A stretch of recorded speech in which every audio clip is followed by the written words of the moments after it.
You may have this rare body feature already and not know about it, since sometimes even an X-ray can't spot it. Most of us have 12 pairs of rib bones, which means we were born with 24 ribs. There are some folks, though, that actually have 25 ribs. Only 1 in 200 people have this rare extra feature, and it's called a cervical rib. It generally appears above the first rib, right at the base of the neck and above the collarbone. It's nothing to worry about, though. Most of the time, they're unnoticeable, and if ever painful, they can be safely removed. Do you know how huskies can sometimes have their eyes in different colors? Some people come equipped with this rare feature too. The medical term for it is heterochromia. The name comes from the ancient Greek word heteros, which translates to different, and chroma, which means color. People with this condition can either have complete, central, or partial heterochromia. The complete type means that the person has 2 completely different colored eyes, say one brown and one green. 2 different colors in the same eye are what specialists call central heterochromia.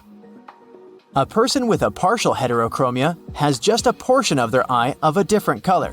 You can either be born with this condition or get it, say after an injury. Still, it's extremely rare. Less than 200,000 people are diagnosed with it in the US.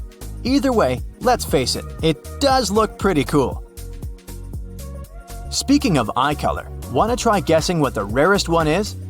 I'll spare you the Google search. It's gray. Blue eyes may have been your first thought, and they are indeed already pretty rare. Only around 8 to 17% of the world's population have this eye color. When it comes to gray eyes, though, they're even more special. Less than 1% of people have them. This rare body feature is caused by a lower level of melanin in the eye's layers. If you're interested in meeting someone with gray eyes, your best chance is in Eastern and Northern Europe.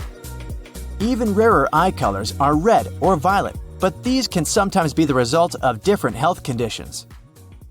There are people out there who have the superpower of seeing 100 million different colors without the help of any fancy gadgets. We see colors thanks to some cells in our eyes named cones. Most of us have 3 types of cones to help translate what we see into the colors that our brain is able to understand. However, specialists think that there's a small group of people called tetrachromats who have 4 types of these cones. So far, researchers have only been able to identify women with this condition. That little teardrop-shaped ball hanging in the back of your neck, you know, the one that helps with swallowing your food, is called a uvula. The name comes from Latin and translates to little grape. Surprisingly enough, around 2% of people are born with a bifid uvula, which means that this indispensable organ in them is either split or forked. You sure can surprise others with this cool feature of yours at parties. Joking aside though, people with this bifid uvula may sometimes have trouble eating, drinking, and speaking. They might also have issues with digesting food. Their speech may also sound a bit unusual, but this depends on how much the uvula is split.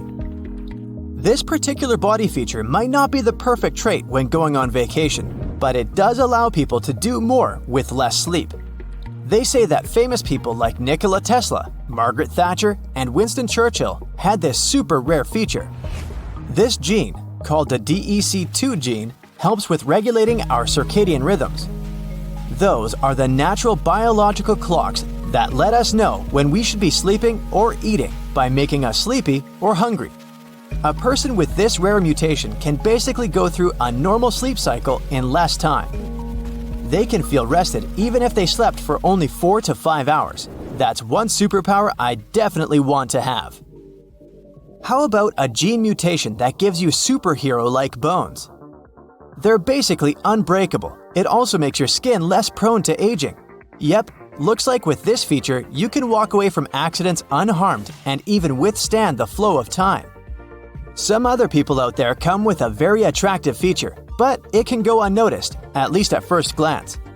They have a little something called distichiasis, which basically means an extra row of eyelashes. Just in case you're wondering about the medical aspects too, it results from a genetic mutation of a certain gene.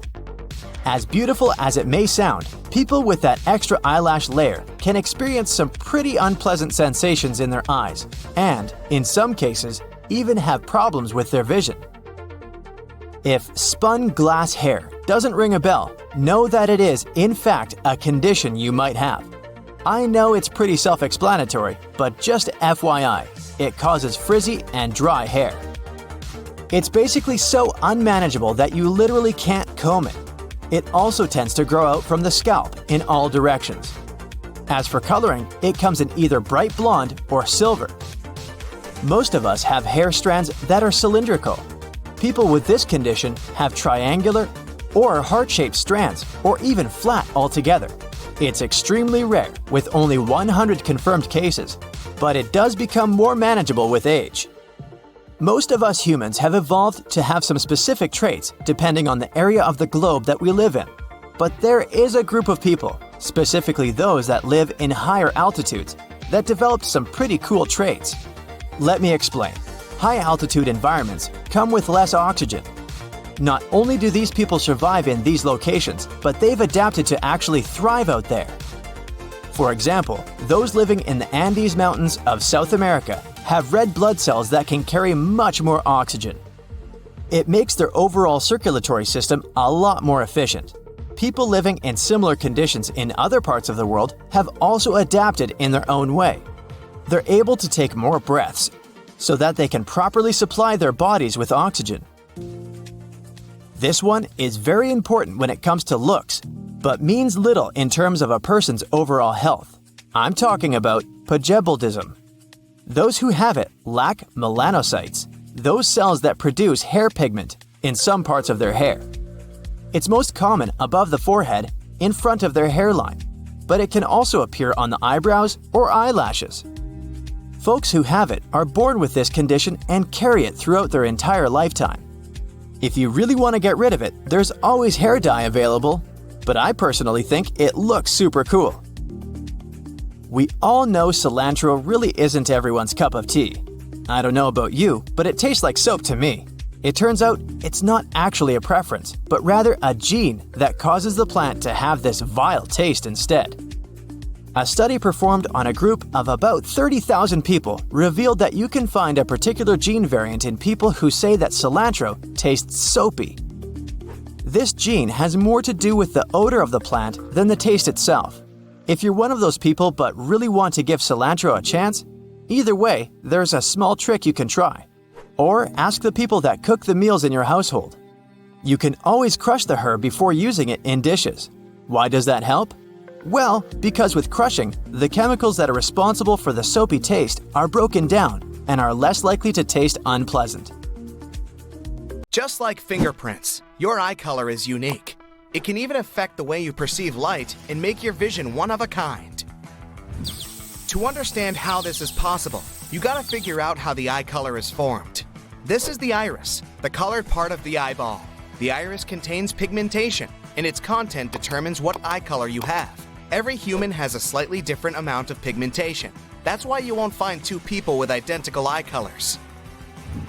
3 specific genes in your body are responsible for melanin levels and determine pigmentation. Blue and green-eyed people have less melanin in their iris, and those who have more melanin have darker eye colors, like brown and hazel. Some rare people have beautiful, deep black eyes, but this is only an optical illusion caused by the abundance of melanin.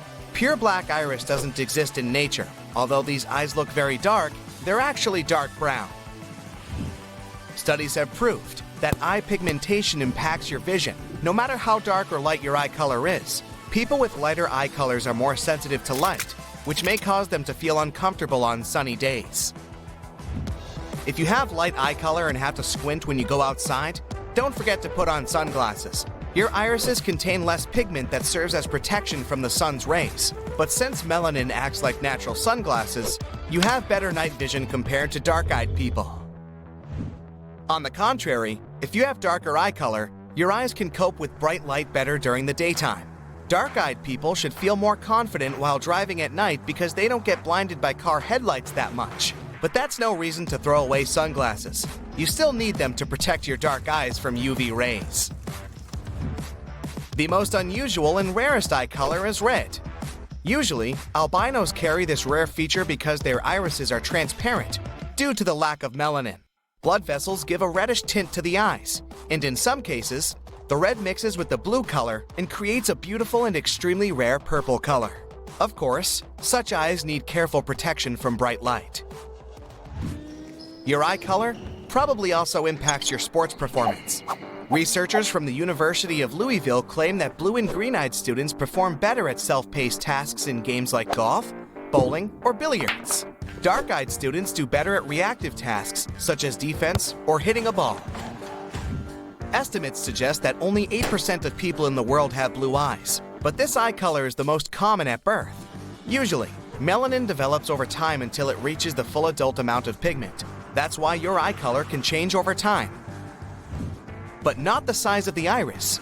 Unlike your face and most body parts that change significantly during your life, the eyes and iris have one stable size and shape, no matter how old you are. The average diameter of the iris amounts to 0.5 inches. It's extremely rich in all sorts of ridges, specks, rings, and folds, which are established genetically. Usually, the pattern of the iris doesn't fully form until the age of 2. These patterns are really unique. Even the pattern in your left eye is different from your right eye, as well as from anyone else's eyes on the planet. The inability to distinguish colors, also known as color blindness, affects around 8% of males and 0.5% of females. But colors themselves aren't as stable and objective as they might seem. Multiple tests have shown that people experience colors differently, depending on many factors, such as geographical location, language, and gender, to name a few. It means you can enjoy the same sunset with your friend and see completely different colors without even knowing it. A human mouth is pretty unique as well. You won't find two identical sets of teeth even among identical twins. That's because the shape depends on how each person is using the jaw. Even the tiniest habits you used to have many years ago, such as lip biting, affect the formation of your teeth and the uniqueness of your dental impression. You've probably noticed that lipstick prints on a napkin or a mirror are always slightly different depending on who left them. Studies of both females and males revealed that lip print patterns for each individual are unique. They didn't reveal any special traits based on the gender factor. So, this individual pattern of the tiny folds on your lips is one of your major biometric signatures. The tongue is one of the strongest muscles in your body, and its appearance is unrepeatable. This organ contains more than 10,000 taste buds, and each bud is filled with microscopic hairs. Their job is to sense your food, distinguish tastes, and send information to your brain to initiate the appropriate digestion process. During your life, all those tiny bumps and ridges on your tongue create a special individual pattern. That's why experts say that tongue prints are as unique as fingerprints. Perhaps in the future, when this topic is better investigated, tongue biometrics will become a common thing. This doesn't seem to be the most convenient way to verify your identity, though. Each human has a unique voice formed by many factors. They include the full history of how you've learned to speak and sing, the length of your vocal tract, and the way you use your voice every day. Although some talented actors can perfectly fake the voices of different people, including celebrities, special computer technologies can still determine the difference. Palm prints are as unique as your fingerprints. Over the years, the lines may change, appear, and even disappear, but the pattern itself, with all its tiny details, remains your unique personal signature. Your fingerprints don't match your toe prints. You have 10 completely different fingerprints and 10 different toe prints. Each toe is different from all your other fingers and toes. This amazing variety of patterns develops before birth while you're in the stage of a fetus. The shape of your outer ear gets fully formed by the age of 10. Ears may grow larger as you age, and gravity can make them sag a little bit. Female ears tend to have a smaller size compared to males. But still, the shape of your ears with all their bumps and ridges remains so unique that biometrics experts consider this body part one of the best ways to identify personality. They use special software to scan and recreate the scale and position of an ear. These studies have revealed a 99.6% accuracy, just like the good old fingerprints. Gait analysis is another biometric technology to identify people. Your gait is shaped by many factors from your birth to the present day. This includes the way you sleep, stand, walk, run, and pretty much all the body movements you've ever made. The gait is unique simply because each person's fate is unique. Of course, it's quite difficult to distinguish the individual features of one's gait without special training. But you'll probably recognize the footfall of your best friend or spouse even if your eyes are closed. Your fingers have plenty of receptors responsible for sending messages to the brain. They're as sensitive as your eyes. That's why people have invented so many myths around hands. One of them is about the ring finger on the left hand. It says that people should wear wedding rings on the fourth finger of the left hand because it contains a special vein that carries blood from the left hand straight to the heart. It's called vena amoris. Unfortunately, experts have debunked this romantic myth. All your fingers are equally special since the network of blood vessels in your hands is pretty much similar. The belief originated in ancient Egypt. In the western part of the planet adopted this wedding custom. In many countries such as India, Denmark, Norway, Russia, and Bulgaria, people prefer to wear wedding rings on the right hand. Take a look at your fingernails. Are they a bit ridged? There are a bunch of reasons why that might happen, and it has nothing to do with your manicure skills. To start with, know that your fingernails might be a good indicator of any health problems, but those vertical ridges are normal, especially when you get older. It's your skin's way of showing it needs to slow down. New skin cells don't get produced as rapidly as they used to, so you get this texture on your fingernails. However, if this is just one of many other weird symptoms, it might be more than just a sign of aging. For instance, it may be a sign of a chemical imbalance, which can give you vertical ridges, but also make your nails look spoon-shaped. Don't put stuff in your ear. You know that. Even with Q-tips, you should always be gentle when using it. Otherwise, you could end up causing more harm. What's even more interesting is that sticking things in your ear can trigger a weird coughing mechanism, also known as the Arnold's ear cough reflex. Turns out that the ear has a say in coughing because of the vagus nerve, this long nerve road from the brain to the belly. It taps the ear, handles the voice box, and takes a detour to the stomach. This nerve runs all sorts of daily activities without us being able to control it, from speaking to eating, and even bathroom breaks. Now, the part that connects it with the ear is Arnold's nerve. This one deals with touch sensations. Stick something in your ear and it can get triggered. And it's precisely that tickle sensation that can make you cough. Think of it as a brain blip, tricking your body into believing it's got something in the throat. You end up coughing as a way to kick out the imaginary intruder. You might be missing a muscle in your arm too, but it's okay. You are most likely born that way, and you're also one of many. It's called the palmaris longus tendon, and about 14% of the population doesn't have it. Here's how you can test it out. Gently flex your wrist and touch your pinky with your thumb. If you can see a little tendon protruding on the inside of your wrist, you've got it. If you don't, that's fine. For the most part, this muscle doesn't increase the performance of our arm. Here's another little experiment you can safely try at home. Check which one of your nostrils is your favorite, even though you probably didn't even know you had one. Stand in front of a mirror, breathe out through your nose, and watch how the fog forms. Sure, there will be 2 marks on the mirror, but for most people, one's gonna be bigger. That's because we usually breathe more from one nostril at a time. Some doctors say that about 75% of our breath comes from one single nostril. It also switches sides during the day, in a process called the nasal cycle. So why not both nostrils at once? Well, it's generally believed to be all about moisture, preventing one side from getting too dry. The only time you might be able to notice the difference is when you're trying to fall asleep. Lie on your right side, and you'll see that gravity makes one part of your nose work harder.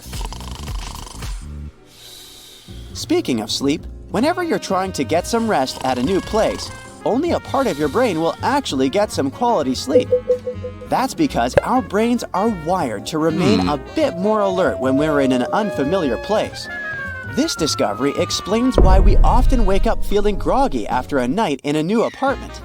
This is a feature we share with birds and sea creatures who can half sleep, keeping an eye out. Back in the day, Sleep researchers noticed this and named it the first night effect.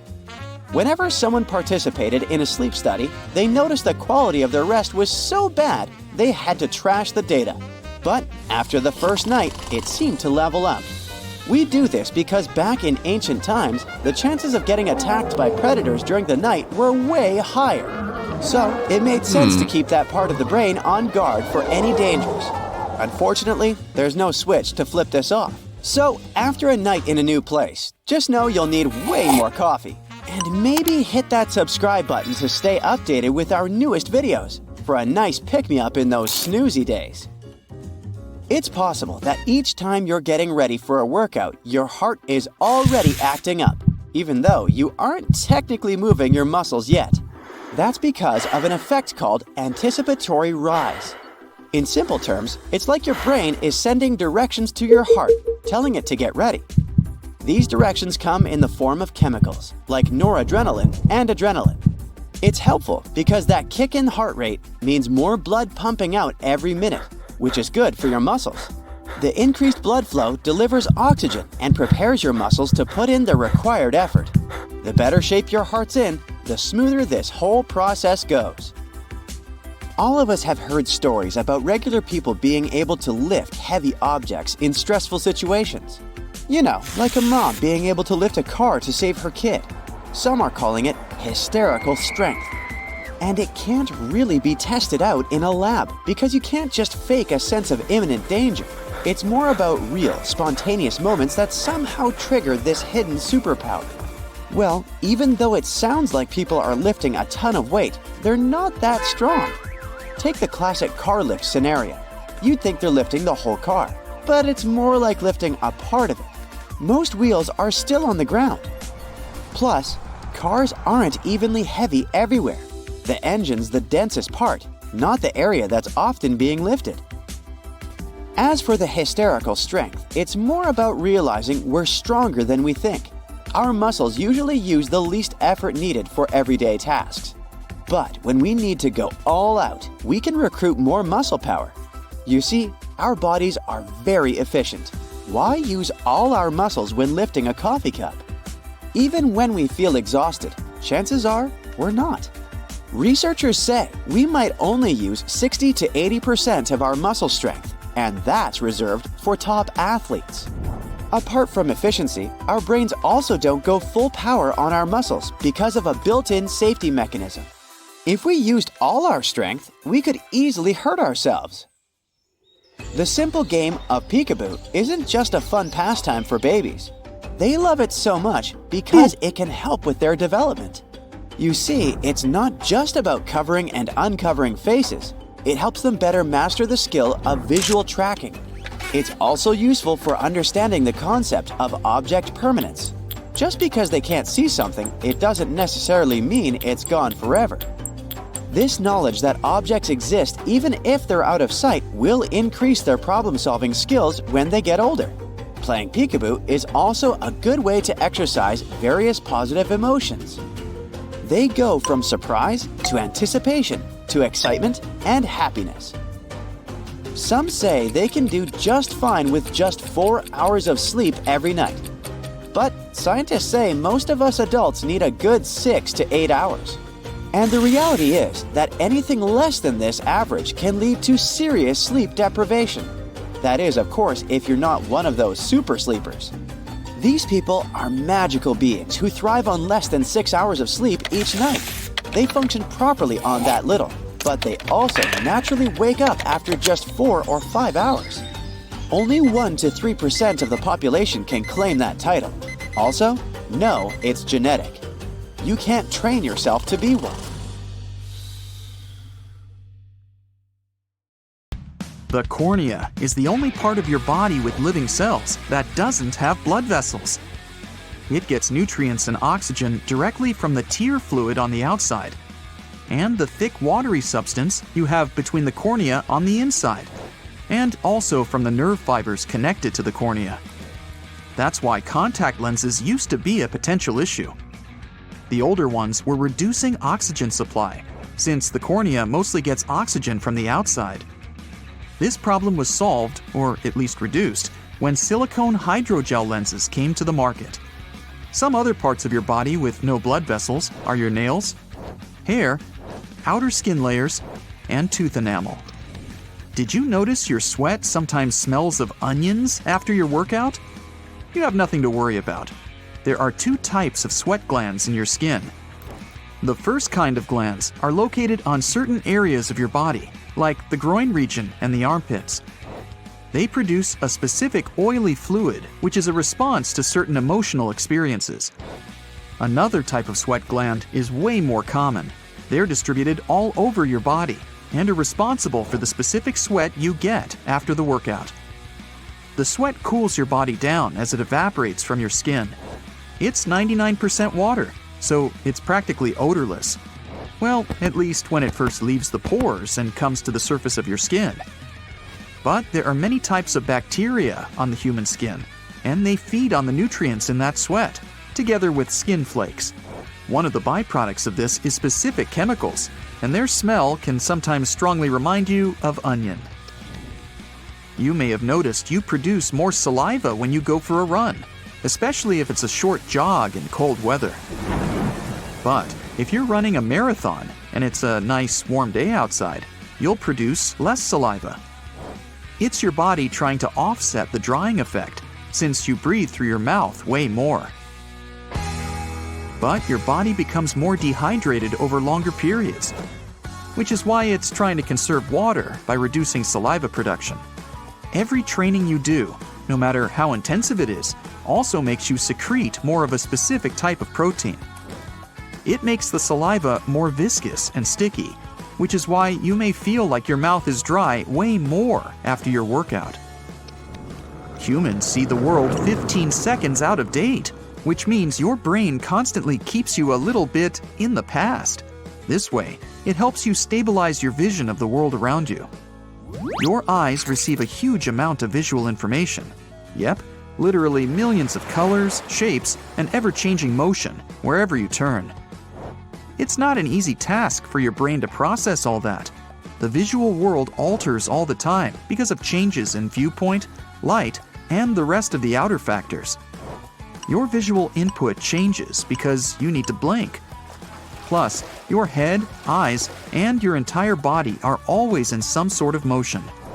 Your brain has to establish a mechanism that can create illusory stability. It automatically smooths your visual input. It doesn't analyze every little visual snapshot. It's like a time machine. You actually perceive an average of things you saw in the past 15 seconds at any given moment. The brain pulls together objects so they appear more similar to each other. That's why it tricks you into believing you're in stable surroundings. If your brain kept you updated in real time, the world would feel like a very, very chaotic place with constant changes in movement, light, and shadow, which would probably feel like you were hallucinating all the time. Your bones are really strong, but your teeth, which we also consider as part of the skeletal system, are even stronger. That's because of the enamel, the hard outer layer of your tooth. The enamel keeps the tissue and the delicate nerves inside your teeth safe. You're basically burning calories while you're thinking. When you rest and don't engage in any particular activity except for the basics, which includes digesting, breathing, and keeping yourself warm, it's the stage where your brain uses up to 20 to 25% of the total energy of your body. That means your body will burn around 350 to 450 calories per day while pretty much doing nothing.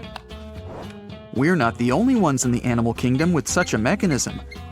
Some small mammals like the minuscule pygmy marmoset and the tiny tree shrew devote the same percentage of their total body energy to their brain. Most of the energy the brain burns is to help its cells, the neurons, to communicate with each other. They do it via chemical signals the brain transmits across synapses, those special cell structures. So, the brain directs a lot of energy towards synapses in order to make them work. Your brain never really rests. Even when you're sleeping, certain parts are active.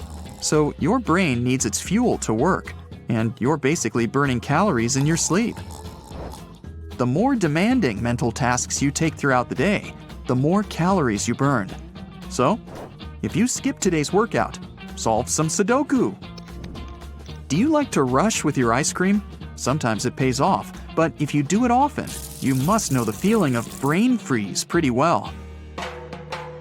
It's a pretty intense and uncomfortable feeling that comes from the front or sides of your head right after you drink or eat something cold, such as a slushy drink, ice cream, or an ice pop. Some people even go through a similar sensation whenever they're exposed to cold air. Scientists are still not sure exactly why this happens, but one of the theories is the cold substance stimulates a cluster of nerves located at the back of the palate. Another theory says the blood vessels in the roof of the mouth and sinuses quickly constrict because the temperature in your mouth drops before they dilate again. Brain freeze is not something dangerous that you should be seriously worried about. And no, hanging over the table, groaning, or clasping your head in your hands won't help much. Some people like to sleep a lot. Hey, guilty as charged. But some have a certain condition called familiar natural short sleepers, which means they're kind of immune to sleep deprivation. About 1% of our population has it. They can fall short on sleep and feel pretty good about it. They're fine with sleeping for 6 hours per night. This amount would wreck the majority of people after a couple of nights. The human eye normally has 3 cones. That means we can recognize approximately 1 million different shades in the green, red, and blue spectrums of colors. But there are some people with a rare condition, so-called tetrachromats, that have 4 cones in their eyes. This allows them to see ultraviolet shades, which means they can distinguish 100 million distinct colors. Did you know your skeleton is all wet? I mean, your entire body mostly consists of water, up to 60%. That fluid is not only in your organs, muscles, and skin, it's in your skeleton too. Your bone mass is almost 1/3 water. There's this amazing hidden network a human body holds inside. Blood vessels are really small, but if you could line them all up, you'd get something huge. Your entire body boasts a network of 60,000 miles of blood vessels. One of the ways to keep your network healthy is by eating right. Have you ever wondered why our distant relatives, the primates, are so much stronger than us? In many ways, our bodies are very similar. Look at the chimp's muscle structure, for example. But our closest primate relatives are approximately 1.35 times stronger than us. The human body developed more slow-twitch muscle fibers compared to the rest of the primates. This type of muscle fiber is a less powerful one, but it lets us endure more than other primates and do things like foraging and hunting, activities that helped our distant ancestors to survive. That's also the reason why we can run a marathon. A monkey could never do it. But we'd still lose in a strength competition. Laughter is contagious. It's not just a metaphor. Researchers have found that strong emotions can make the brain activity of different people sink. Laughter is something science usually links with social creatures. People are almost 30 times more likely to laugh when in some social situations, hanging out with their friends or people they feel relaxed with. One of the theories says that you're probably going to join when you see your friend laughing because humans are empathetic beings. Your brain will release endorphins when you're laughing. These are special chemicals that make you feel safe and at ease. So we're not sure why exactly our laughter is contagious, but it feels really good, so... Join us on the bright side of life and laugh away. So let me tell you a tale about tails. There are some cases of humans being born with a tail. There are about 25 confirmed cases known to scientists. Those born with tails, though, won't have any real benefit other than what the tailbone does for balance anyway. The tails have no function other than physically being there, as they have no bones. The tails only consist of nerves, vessels, and muscles. Now, do you find that you're a picky eater? Do you think that coriander tastes like soap? Or you can't stand pineapple on pizza? Really? Well, this may be due to what kind of taster you are. Up to 30% of people are considered super tasters and will experience different levels of enjoyment or disappointment from their foods. Food that is bitter to the super taster will likely be sweet to average tasters, who make up 40% of people. There are also 30% of people who are non-tasters and won't find anything too exciting. I guess you just have to develop a taste for that. The vast majority of people have brown eyes. About 79% of the world population share this eye color. Once, all humans only had the brown pigmentation, until around 6,000 to 10,000 years ago, and I wasn't around then, when humans migrated to Northern Europe. A mutation occurred, helping the eyes to adapt to the change of light. Blue eyes became the most common of the mutated coloration, and all of them today can be traced back to one ancestor from Europe. His name was Chadwick Abernathy. His friends called him Chad, and he was a boulder mover at Stonehenge. Well, not really. Today, blue eyes make up around 10% of the human population. Amber and hazel eyes each take up 5% respectively. Gray eyes are up to 3%. And the rarest of eye colors are green ones, consisting of only 2%. Rarer still is heterochromia iridum, where both eyes are of different colors. It's inherited and also affected by other genetic factors. Only 1% of the human population have this incredibly rare attribute. Do you have a small hole in the front of your ear above the ear canal? This is a preauricular pit. During the first 6 weeks of a child's development, long before being born, the auricle, which is the external part of your ear, will develop. The preauricle pit forms when the auricle doesn't fully fuse. This occurs in less than 1% of humans. Although there's speculation that having this little hole is the remnant of gills that we once had from our seafaring ancestors, there is nothing solid to confirm this theory.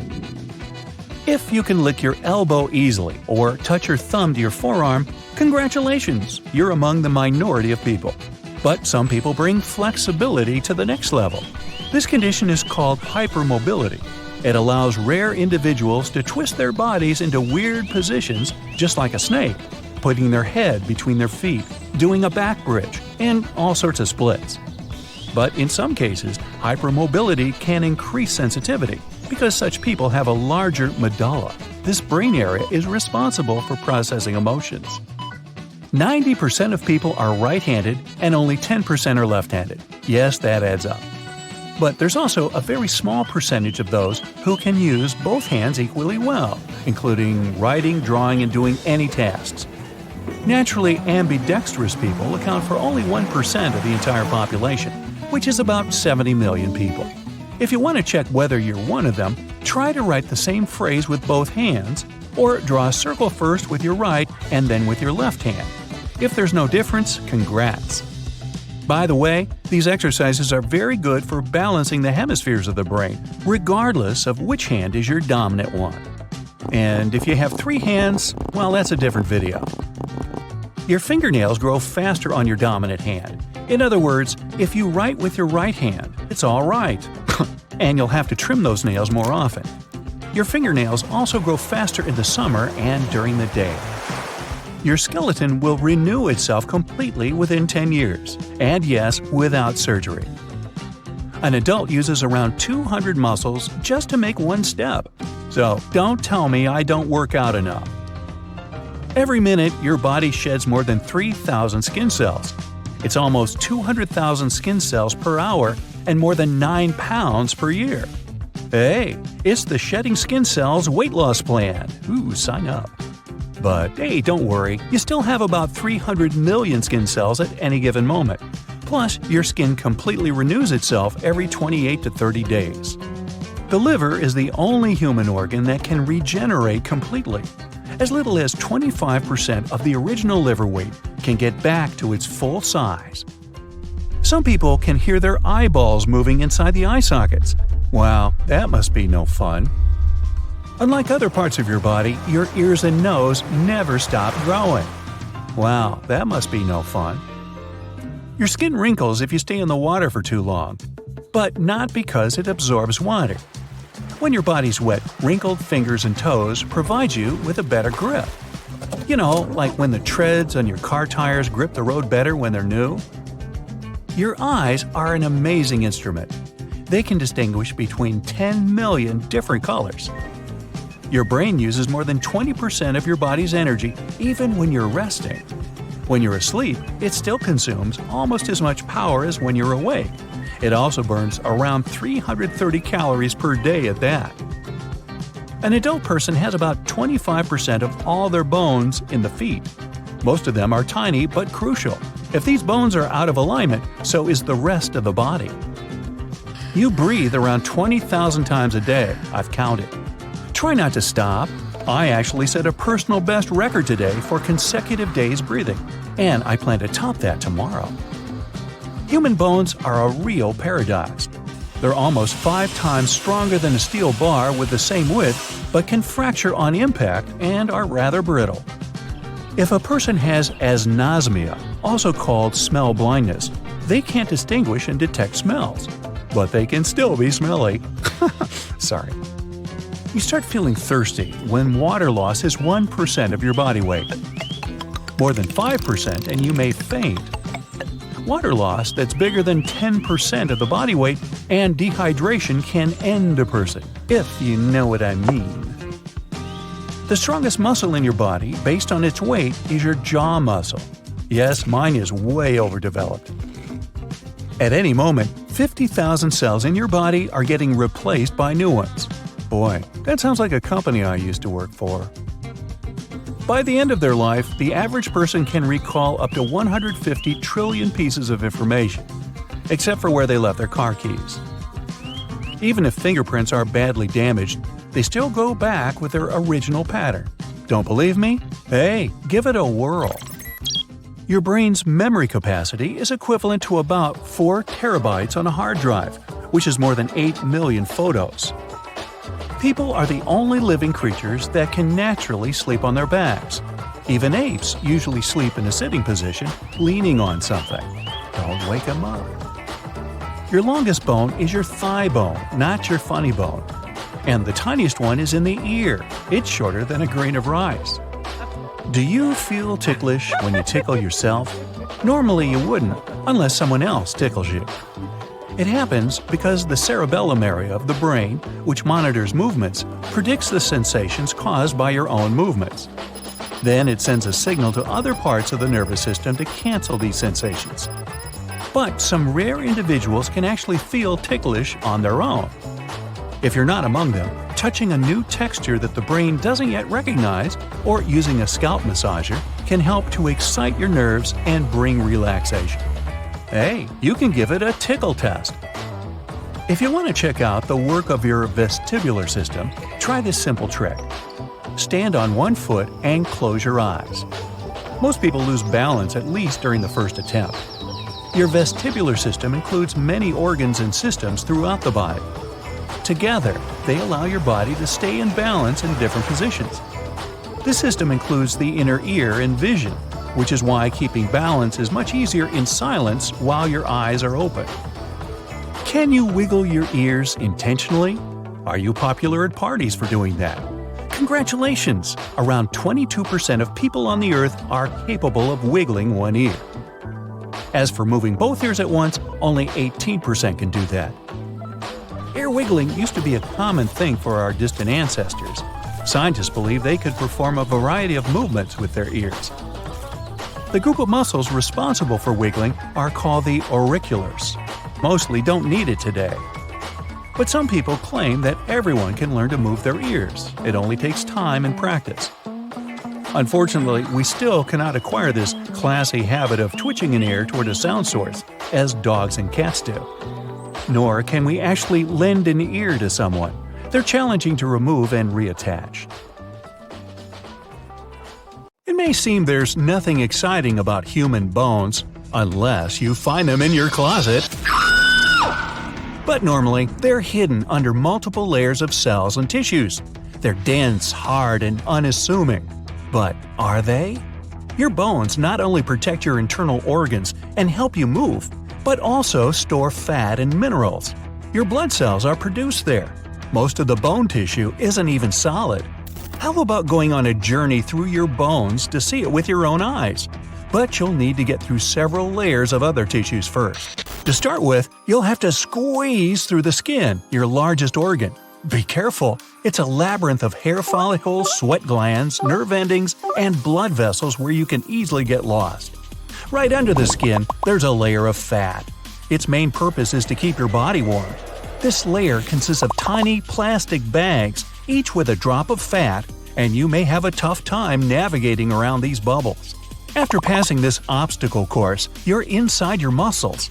Their cells, fibrous and long, are always ready to spring into action, helping you transport your body wherever you need. Moving through this layer of tissue is tricky because such cells form bundles, and that's what makes your muscles so strong. Imagine taking a bunch of rubber bands and stretching them. Hard?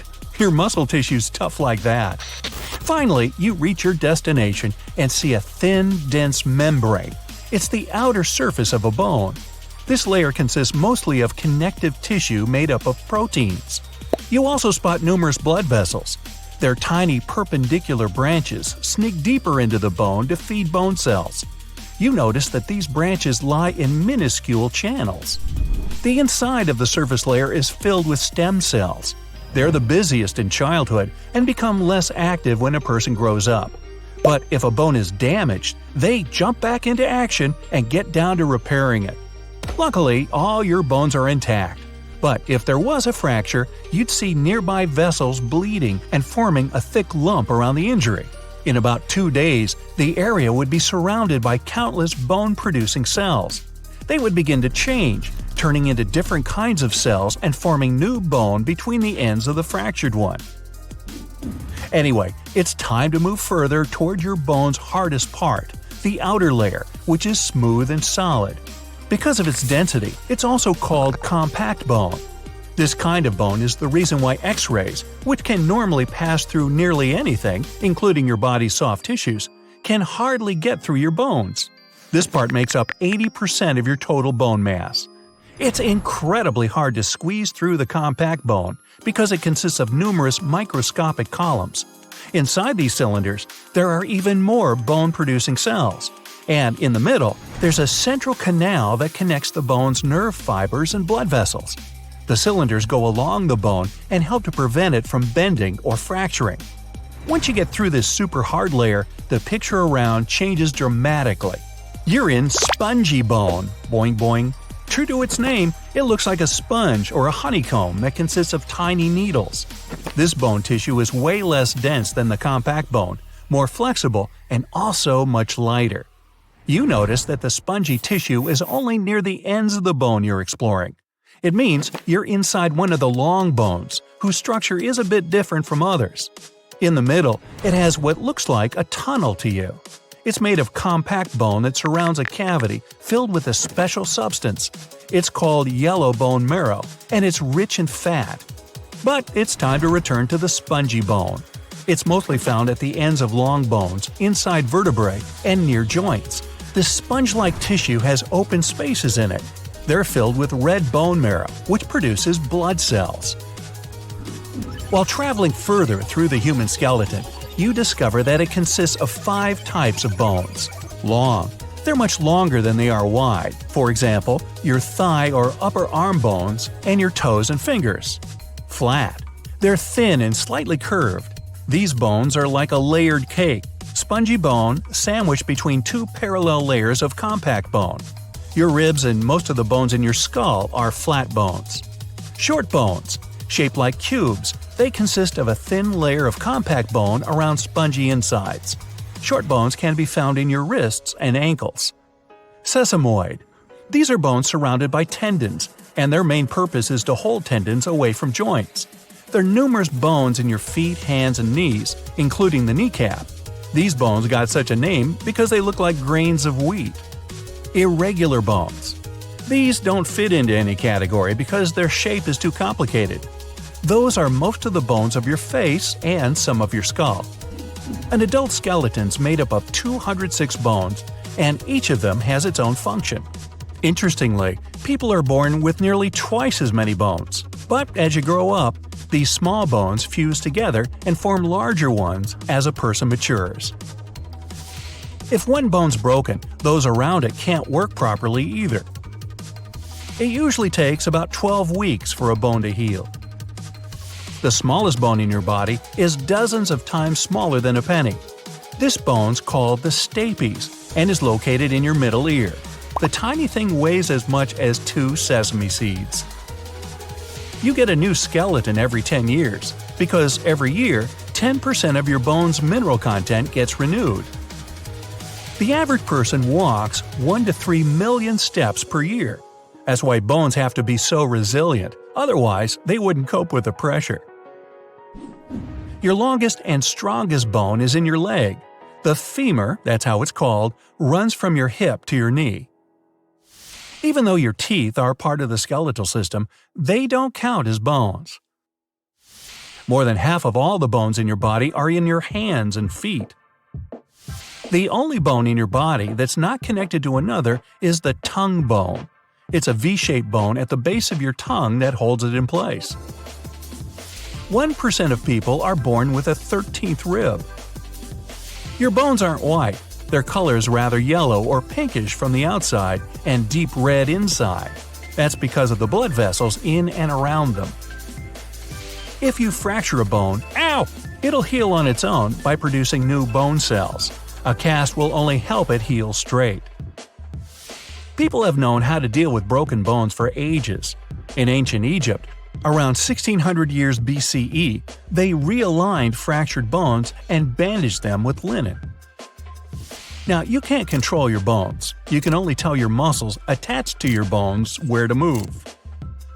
Your bones reach their maximum density at the age of 30. Only 10% of the world's animals, including humans, are vertebrates, meaning they have a skeletal system. A coating of special tissue called cartilage covers a bone and prevents it from rubbing directly against another one. The enamel covering your teeth is even stronger than your bones. It protects the delicate tissue and nerves underneath. The biggest joint in your body is actually your knee. It has to be large to connect 3 equally big bones: the femur, going from your hip to your knee, the kneecap, and the shin bone. Some joints hardly move or don't move whatsoever. Those are between your teeth, inside the skull, and between the first pair of ribs. Bones store minerals, for example, calcium and phosphate. They can be released in your bloodstream when necessary. And finally, the so-called funny bone isn't a bone at all. It's a nerve that runs inside your elbow. When you hit it, you feel sharp, piercing pain. The upper arm bone the nerve runs by is called the humerus. But the pain is clearly not humorous. It can be funny when it happens to someone else, though. Most people are sure that humans only have 5 senses, but that's not entirely true. Taste, touch, smell, sight, and hearing aren't the only ones we have. Scientists claim that people have between 9 and 20 senses in total. These include thermoception, the sense of warmth, equilibrioception, the sense of balance. There's also the sense of time, although not everyone seems to have that last one. We used to think that there were just 8 different blood types, but in reality, there are over 30 known blood group systems. Here on the bright side, our favorite blood group is B positive. Get it? For every pound of fat you gain, you generate 1 mile of new blood vessels to supply oxygen and nutrients to your body. Your stomach produces a new lining every 6 days to avoid digesting itself. Nerve cells transmit 1,000 nerve impulses a second. They travel between 1 and 268 miles per hour. Our DNA contains 100,000 viruses. Scientists have discovered one that goes back 100 million years. Your body emits visible light. You're the brightest at 4 p.m., and your glow is the least visible at 10 a.m. Unfortunately, this glowing is 1,000 times less intense than what your eyes can see. Sweat is mostly water mixed with proteins, sugars, ammonia, and a lot of other stuff. It even contains tiny amounts of trace metals like copper, zinc, nickel, iron, and so on. What makes sweat taste salty is the sodium it contains. Plus, the more salt you eat, the saltier your sweat is. Your body's trying to get rid of the excess, and the fastest way is to sweat it out. If you walked 2 miles per hour, you'd have to walk for 20 hours straight to lose 1 pound. And it would take you 518 days and 8 hours to circle the equator. Earwax isn't actually wax. It contains fat, skin cells, sweat, and dirt. Your brain gets 3 times bigger over the first year of life and reaches its full maturity when you're 25. 60% of it is fat. Your brain generates around 23 watts of electrical power, which is enough to run a small light bulb. Humans can't really multitask. Your brain can't perform more than one action at the same time.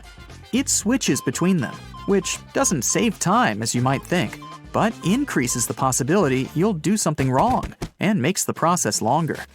When you have an exam to take, or you're at work trying to focus on an important task, try chewing gum. Research showed it can help you stay concentrated for longer on tasks that require your full attention. Studies even say that it's a better test aid than caffeine. There's nothing special in the gum, but the act of chewing wakes your brain up. The effect doesn't last long though, just for 20 minutes. Embryos develop fingerprints at 3 months. Your bones are 4 times harder than concrete. The strongest bone in your body is the femur. It can support up to 30 times the weight of a grown-up person. Even crazier is that our bones are made up of composite material, meaning they're both hard and elastic at the same time. Sunburn is the result of radiation exposure. When your body's natural defense mechanism gets overwhelmed trying to fight UV rays, a toxic reaction occurs that results in sunburn. Goosebumps are an evolutionary reflex left over from our ancestors. The release of adrenaline made their hair stand up, and they look scarier to approaching predators. Your body produces 1 to 3 pints of saliva every day. It helps you digest food and fights off infections. You also have a lot of bacteria in your mouth. Yeah, that's right. The average amount of bacteria in a person's mouth is almost the same as the number of people living on Earth. That's hard to digest. Each human has roughly 150,000 hairs on their head. Every strand grows around 1/2 inch per month. If we added the growth from each hair, it would measure the distance of 10 miles in just 1 year. Your hair is also a lot stronger than you think. A single strand can hold 3 ounces, which is the weight of an apple. If we combined the strength of all the hair on your head, it could support the weight of 2 elephants. Hey, let's try it. The beating sound your heart makes is the clap of valve leaflets opening and closing. Your heart doesn't replicate its cells unless you have an injury. Your corneas are the only part of your body that don't get blood.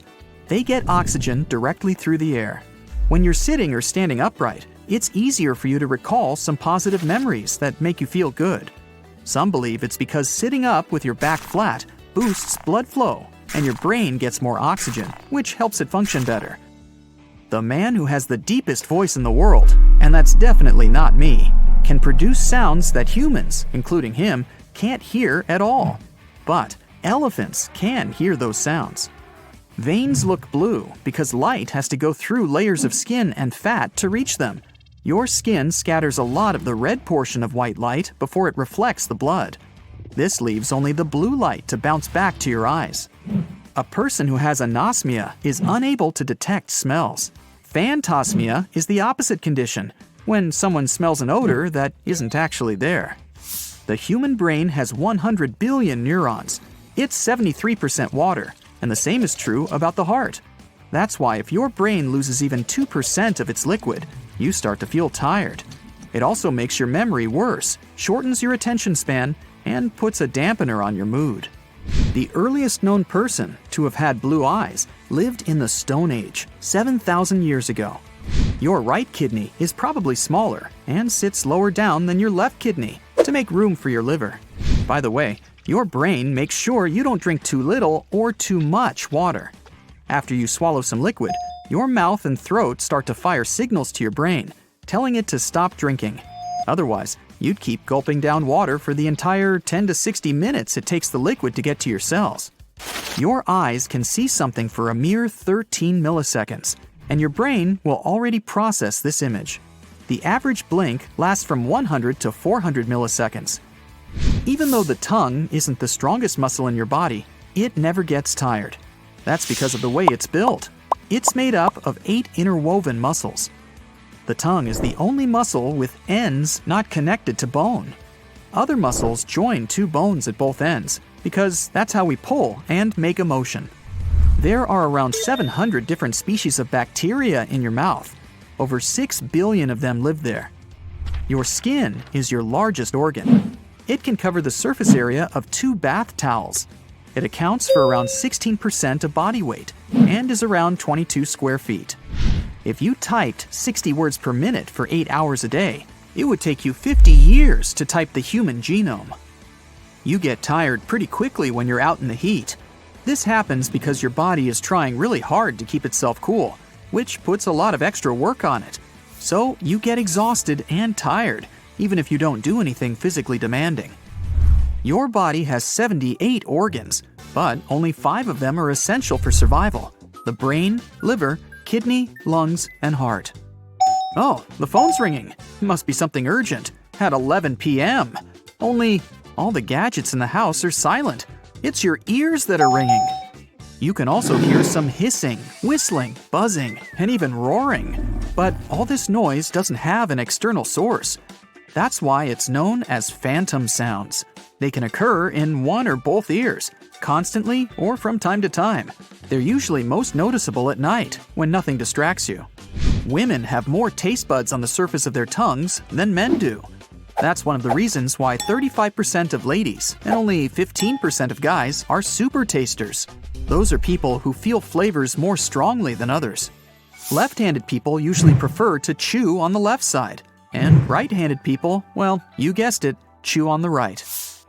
Even if your fingerprints are damaged, they'll grow back in the same unique pattern. When breathing, a single lung only uses 5% of the oxygen you've inhaled. Ready for a shock? Only about 43% of you is actually you. The rest are your friendly neighbors, microscopic creatures that help you function properly.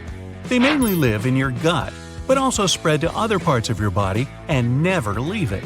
Still, even though your own cells are fewer than microbial ones, there are, on average, about 100 trillion of them in you. If you take all the microbes dwelling within your body and count their genes, it'll be anywhere from 2 to 20 million genes and their combinations. Tomatoes have more genes than humans. Well, the part that's actually us, of course. This shouldn't concern you, though, because it's not the number of genes that matters, but the complexity of their connections. Our brain is actually pretty large, almost as large as a pillowcase. It's squeezed into a relatively small head just because it's very wrinkly. If you could spread it out, you'd see how brainy you are in reality. When you age, your brain is gradually reducing in size. By age 75, it's much smaller than at 30, and it starts shrinking by the age of 40. It happens in everyone and doesn't affect your mental strength in any way. Our brain can store only 7 bits in its short-term memory. Don't even try to compare your brain with a phone capacity, not even the one you had back in 2005. A mere byte is 8 bits. That's why you can't even learn a phone number by heart. Our short-term memory functions just like a chalkboard. You can get some info, but sooner or later you run out of space. Working memory is an essential thing that we need to perform almost any everyday activity, including basic conversations, navigating in the city, and even trying to copy the moves from a workout video. Our strongest and most emotional memories are usually fake. It's the way the central memory works. It gives us the confidence to believe everything we remember is real, even though we should be confident about fewer details. Your bones become more brittle with age as well, and your spine gets compressed. That's why older people often lose some of their height. In the same way, you're a bit taller in the morning than in the evening because your spinal column gets some rest while you're asleep. This effect is temporary, but the one that comes with age is, unfortunately, permanent. Our lifespan is programmed within our cells. They constantly renew and divide, but they have a sort of internal timer that stops at some point. Some cells also stop reproducing sooner than others. On average, cells cease dividing when we reach the age of 100. That means if we could find a way to trick ourselves into turning off the timer, we could potentially live forever. Among mammals, only humans can always walk on 2 hind limbs and keep that posture for their entire lives. You might object that kangaroos and gorillas move in the same way, but kangaroos use their tail as a third leg. and gorillas use the help of their long arms to keep balance. Body fat isn't just a nuisance. It acts as insulation material, energy reserve, and shock absorber. Your body sends the most fat into your waist region because that's where your internal organs are. If something happens to you, this layer of fat might as well protect your vitals from irreparable damage. Your bones take part in metabolism too. Since they mostly consist of calcium, when there's not enough of this element in your blood, bones start shedding it into the bloodstream, balancing your body. And vice versa. When there's too much calcium in your blood, it goes into the bones to be stored for later.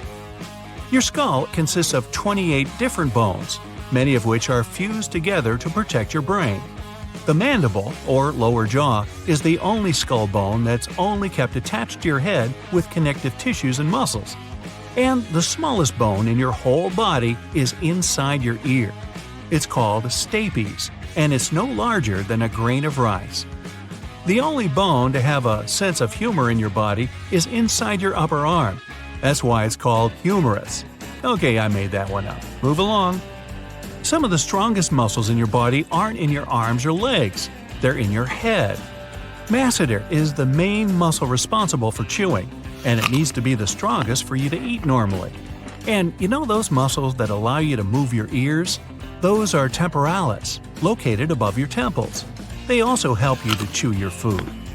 We've got two really fast muscles. They control the eyelid closing. In fact, they're the fastest muscles in our body. Eyes are fragile and need protection. That's why, when a reflex is triggered, these muscles shut the eyes within less than a tenth of a second. It's been believed for a long time that a person could distinguish more than 10,000 smells.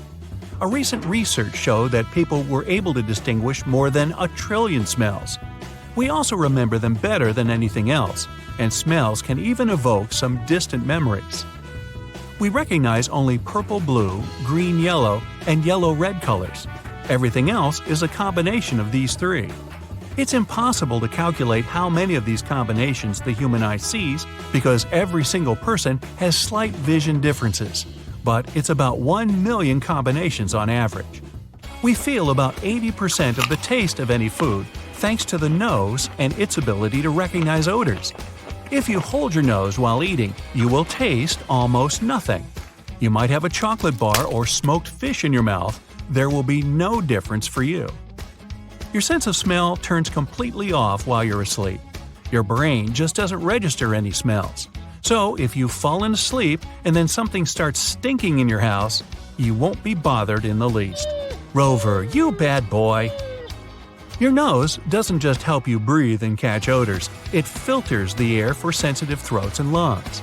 If we inhale dry air, the nose moistens it, cools it, and heats it if it's necessary. Also, the nose cleans the air from dirt. We can accidentally digest small objects, such as plastic items, glass, coins, and many other small objects. They'll make their way through the digestive tract within 48 hours. And there's even a man who managed to eat a whole airplane. It took him years, though, but little by little, he finished his metal meal with no trouble at all. When asked if the plane was staying there forever, the guy replied, "No, just passing through." Yeah, I made that up. Speaking of meals, you feel sleepy after a hearty lunch or dinner because of your basic instincts. Your brain thinks, and rightfully so, that when you eat, you're safe. And if you're safe, you can lie down and have some rest before going back to the world so full of dangers.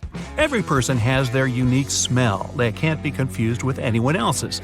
Still, if you have an identical twin, you will both have the same smell. Now, our brain perceives giving presents as a more positive act than receiving them.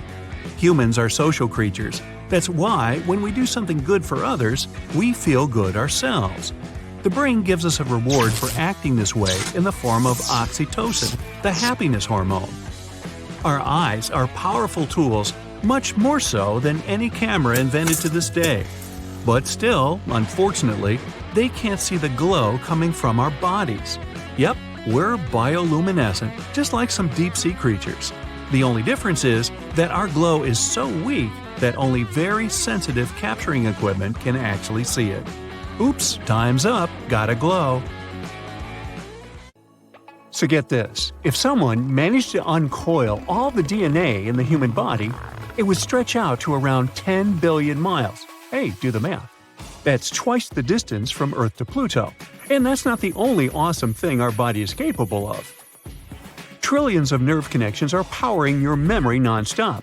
According to studies, after looking at 2,500 images for a mere 3 seconds, most people can recall if they have seen these pictures with 92% accuracy. Wow! Your body glows, emitting tiny amounts of barely visible light. This glow is the product of biochemical reactions going on inside your organism. The light waxes and wanes throughout the day, but even though it is visible, you can't detect it with the unaided eye.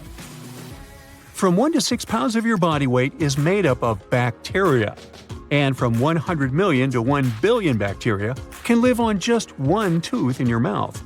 So please brush. It's impossible to taste your food without saliva, all because the chemicals in your food must be dissolved in saliva before they get detected by your taste buds. Even though it sounds like a myth, eating too many carrots can indeed turn your skin orange.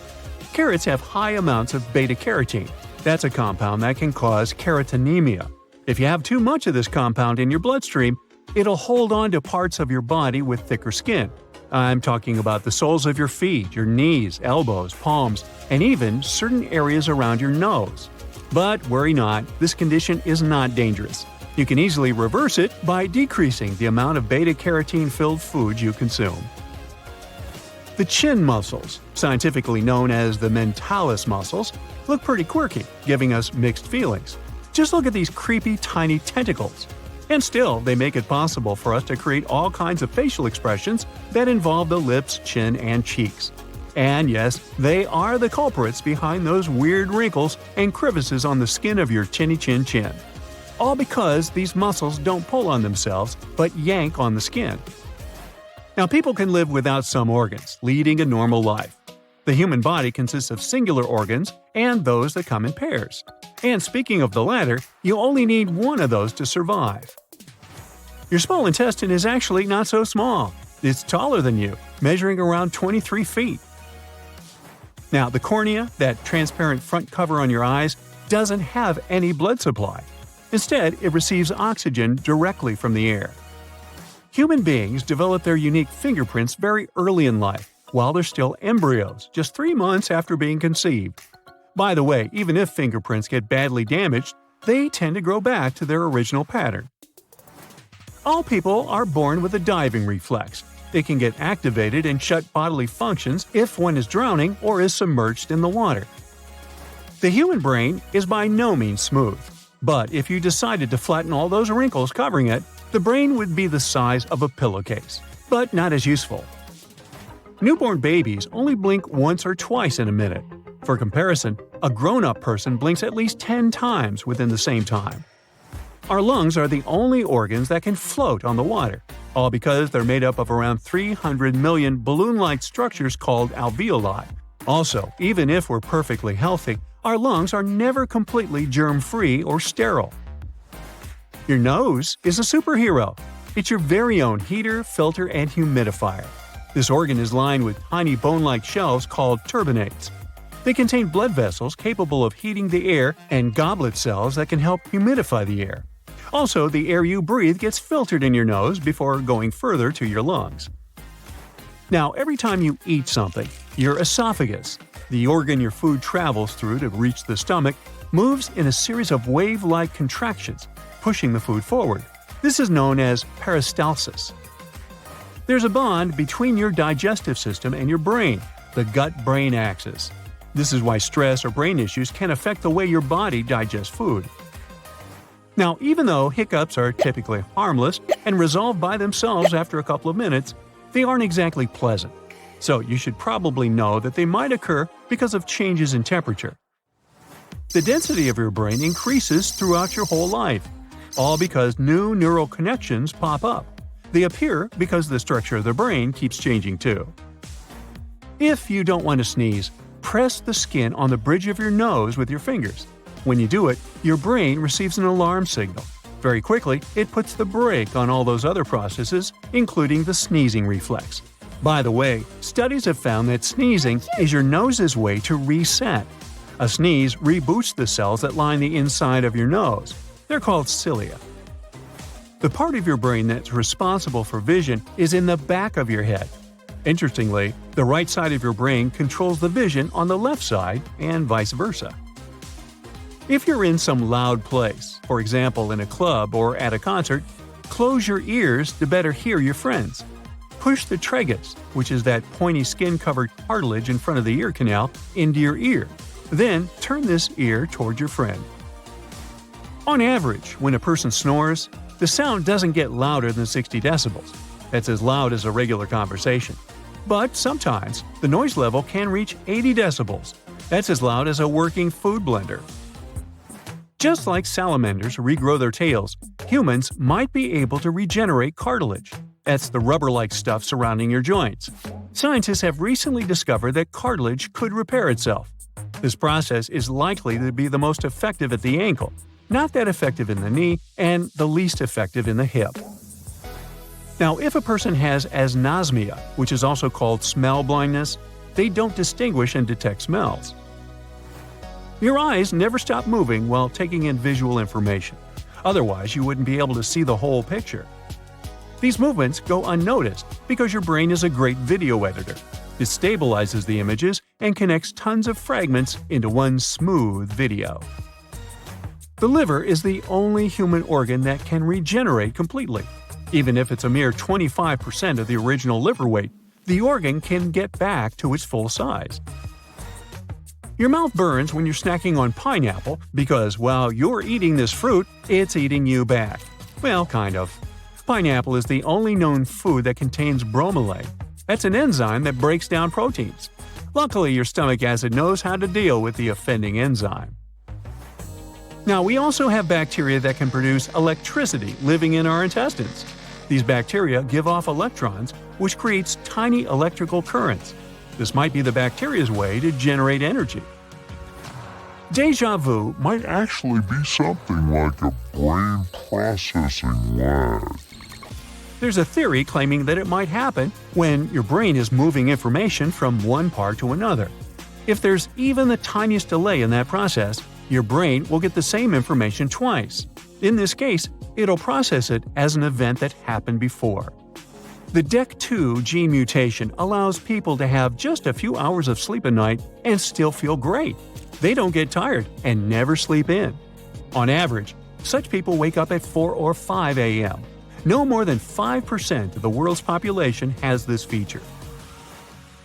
Your ears might pop or even hurt when you're on an airplane. You can solve this problem by simply chewing some gum. This opens up your eustachian tube. That's a small passage that connects your throat and your middle ear.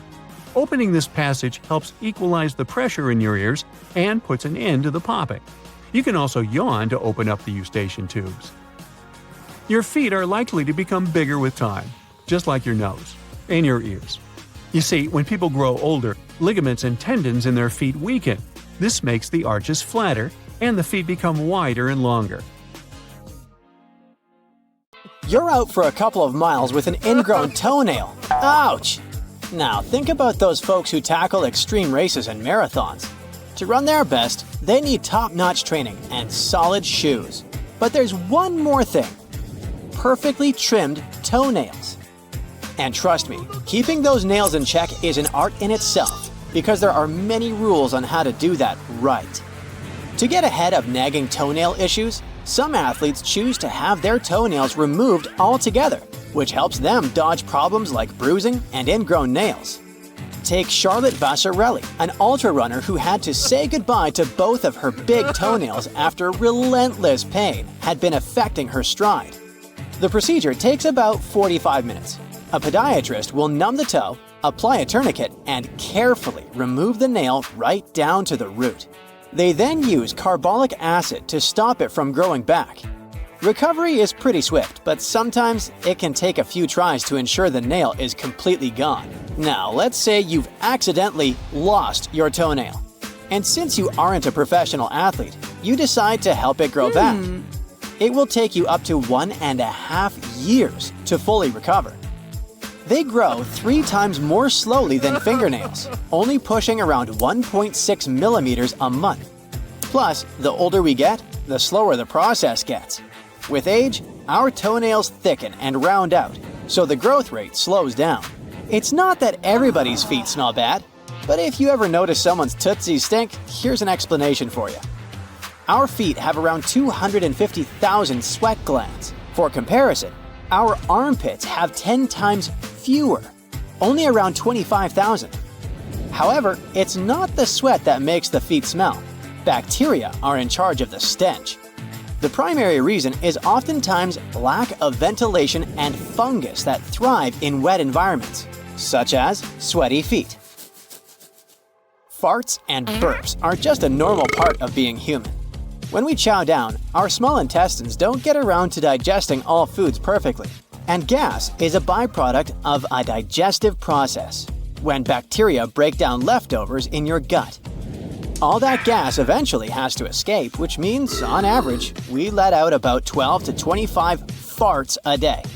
And don't worry, holding in gas won't affect you seriously. Sure, it can lead to a bit of tummy trouble, but being polite at dinner won't mess with your health in any serious way. Gross as it is, pus actually tells you that your body is doing its job. That gooey stuff, whether it's white, yellow, green, or even brown, is just a buildup of white blood cells fighting off an infection. It means your immune system is kicking in like it should. Of course, if you see pus after major surgery, that's a flag to reach out to your doctor. But for smaller injuries, pus is just your body's way of healing, even if it's super yucky. You can even call it the white cell's precious juice, if you will. Can you give yourself a pinch without feeling anything at all? Go ahead, grab a bit of skin on your elbow and give it a good squeeze. Surprisingly, it won't feel as bad as you'd think. That's because different spots in your skin have different kinds of nerve endings. Your elbow skin is like the superhero of skin. It's tough and has fewer pain receptors. On the flip side, the more delicate parts of your body are packed with nerve endings, making them sensitive and a bit more scream-worthy when you accidentally bump into something. You can munch on anything without actually tasting it. All you have to do is pinch your nose and take a big bite of that not-so-appetizing meal. Bet it doesn't taste like much. The thing is, our taste buds only detect 5 flavors: sweet, sour, bitter, salty, and that savory umami, the flavor you get from various types of meat. Still, it's not your tongue, but your sense of smell that really brings the flavor party to life. If you hold your nose, you cut off the aroma and leave your brain to rely only on those 5 basic tastes. That's a great life hack when you gotta eat something you don't like but have to. If you're snoozing away and someone blows a puff of air at your eyes, they won't even budge. But if you're awake, your eyes are gonna flutter like crazy. So next time you want to test if someone's really sleeping or not, try this little trick. You might notice that one nostril feels more stuffed up when you have a cold, but that's completely normal. It's not unusual for one nostril to be more active while the other takes a little break, and they actually switch roles throughout the day. This is known as the nasal cycle. Typically, one nostril does about 75% of breathing for a couple of hours before the other one takes over. Since this cycle is controlled by your body's nervous system, you can enhance this natural pattern by consciously switching nostrils with each breath, which can help you relax. It might seem a bit goofy at first, but it could be a fun trick to get your kid to try when they need to calm down. The bones in your feet account for about 25% of all the bones in your body. There are 206 bones in total, and each foot has 26 of them, so that's 52 bones for your 2 feet combined. If you do the math, that's roughly 25.24% of your total bone count. Genetically, humans are like 99.9% the same. But not all of our genes are actually human. Out of the roughly 20,000 genes in our DNA, about 8% come from ancient viruses. Plus, another 40% is made up of repetitive sequences that scientists think might also be viral. These viral genes have the ability to move around and replicate themselves, which could be linked to some health conditions. So, turns out you're barely half human when it comes to your genetic makeup. Believe it or not, it's rare, but some people can actually grow teeth in their ovaries. These weird growths are called teratomas, and they can contain all sorts of stuff, like hair follicles, skin, muscle, and more. The biggest teratoma ever recorded was a whopping 18 by 10 inches, and it was taken out of a 74-year-old woman. Since the brain doesn't have pain receptors, doctors can do brain surgeries with patients awake and sometimes even chatting. It might sound like a scene from a horror movie, but having patients alert during the procedure actually helps surgeons avoid causing any serious harm. It's a bit unsettling to think about, though. Surprise! Your brain is the fattiest organ in your body. It's about 60% fat, and that's a good thing. Those fatty acids are essential for optimal brain function. Imbalances could up your risk for many health issues. Still, when it comes to having kids, your seemingly fat brain gets smaller as if it's on a diet. Moms and dads experience shrinkage in areas tied to social cues and decision-making. These changes are totally normal and help with parenting. However, no matter if you have kids or not, your brain power still declines by the time you hit 24. Studies show that cognitive speed starts to drop, and you keep losing about 15% every 15 years after. So if you're nearly 40, don't be surprised if things take a bit longer to process. Your ring finger can give away your marital status, but it also has some interesting secrets even before you tie the knot. Back in 1998, evolutionary biologist John Manning found out that if your ring finger is longer, it might mean you had higher levels of prenatal testosterone. Since then, several studies have backed this up, showing that folks with longer ring fingers tend to excel in sports. If you've just checked your palms and your fingers are really long, don't be too fast to judge. Not all scientists agree with that. However, there's some proof that men with longer ring fingers can be a bit angrier than other people. Maybe that's why boxing gloves resemble mittens, to keep you guessing about who the real champ is. You know when you have a stuffy nose and all you can think about are the nights you've taken smooth breathing for granted? Our bodies do a lot of work to keep us comfortable every day. So, in the spirit of staying grateful, let's take a look at a couple of these amazing things the human body does every minute. Starting with our eyes, which are constantly relaying loads of visual info to the brain.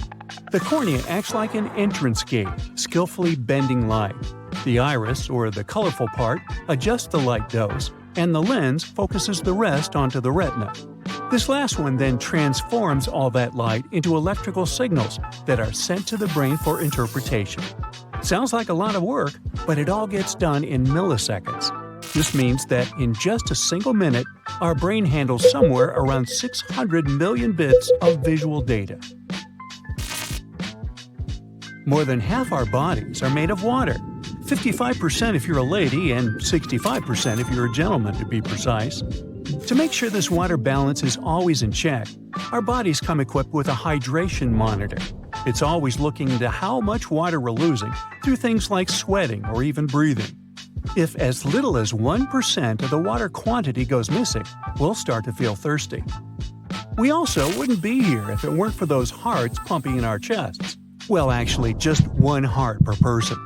The speed at which it pumps can change depending on how fit you are, your feelings, your size, and even if you're doing a new yoga pose that requires a bit more effort. On average, doctors say adults have anywhere between 60 to 100 heartbeats per minute when they're resting. Now, the fitter you get, the less pressure you put on your heart, and you might even end up having a heart rate as low as 40 beats per minute.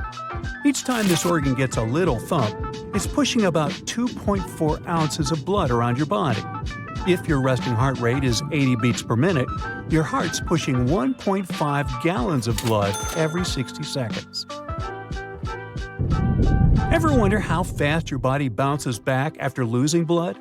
We've got on average about 10 pints of it in our adult bodies. When one of them is lost, our bodies start working hard to replace it. And it's faster than you'd imagine. Within 24 hours, the volume loss is replaced. And within a few weeks, we're as good as new. That's because every second, our bodies make some 2 million fresh red blood cells. That's 120 million every minute. When it comes to white blood cells and platelets, the process is even faster. Our breathing mechanism is fascinating too. For grown-ups, the regular breath count is about 12 to 20 breaths per minute. Infants, however, have a faster rate of 30 to 60 breaths per minute. When you take in air, it requires the effort of an entire team. Your brain's command center sends signals down to your diaphragm, telling it to flatten out. Your ribs and abdominal muscles adjust to allow your chest to expand, pulling the air into your lungs. Breathing out is a bit easier. Your used-up air gets pushed out by your elastic lungs. But when you're putting in a bit more effort, that's when your abs help a bit more in the exhale process. Now, when it comes to reading, our brains can amp up that skill, sometimes reaching up to 1,000 words per minute. If you do the math, it means your brain can read a 300-page book in just 2.5 hours. One interesting feature about how our brain processes reading is that it doesn't necessarily do it in a straight line. In fact, our eyes do these unique movements called saccades. They're quick jumps across the text back and forth. Sometimes it's a big leap, other times a tiny hop. They help us soak in tons of information fast, and they happen a bunch of times every second. How big or small the jump is depends on how good we are at reading and how familiar we are with the topic at hand.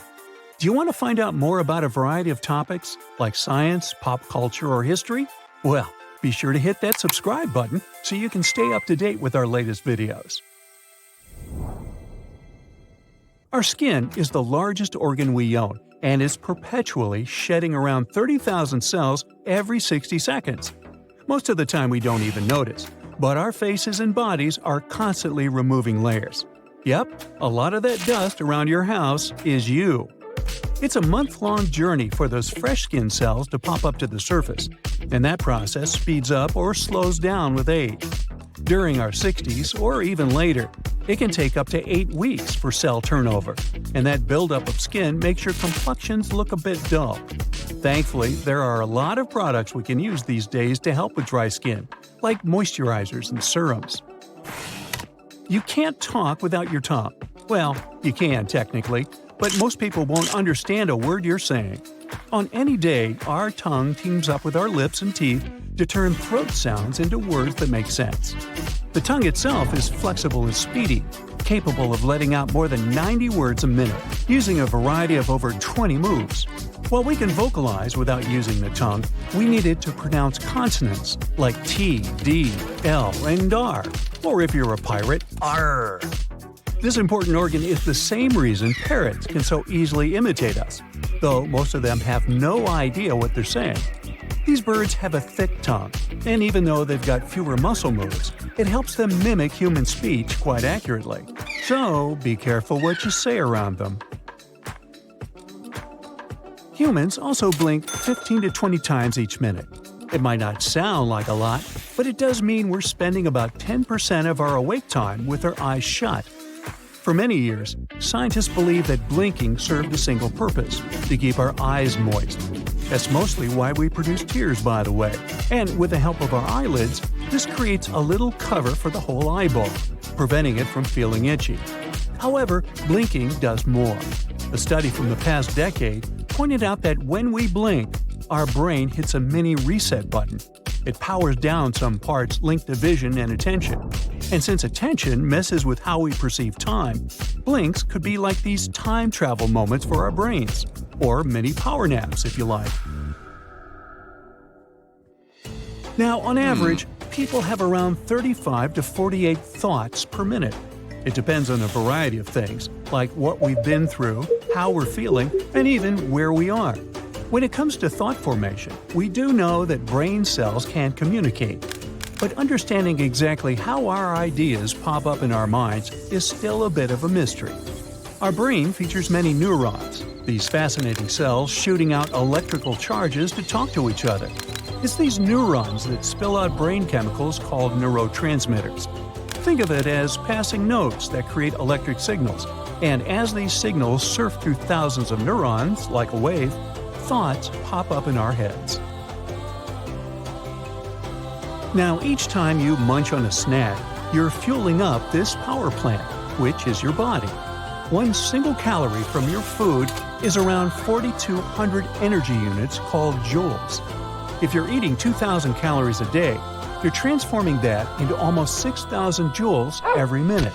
And here's how everything happens. After you eat, the food follows its journey through your mouth, down into your stomach, and makes its way into small pieces in your bloodstream. Imagine tiny delivery trucks carrying oxygen and other useful substances to your cells. Once inside, these cells have many factories inside called mitochondria. They're responsible for turning those deliveries into adenosine triphosphate, or ATP. This is our cell's energy currency. It's used to make more cells, it helps us move, or even send messages through electrical impulses to other cells. Come to think of it, this sure makes me want to be nicer to my body for all it does. How about you?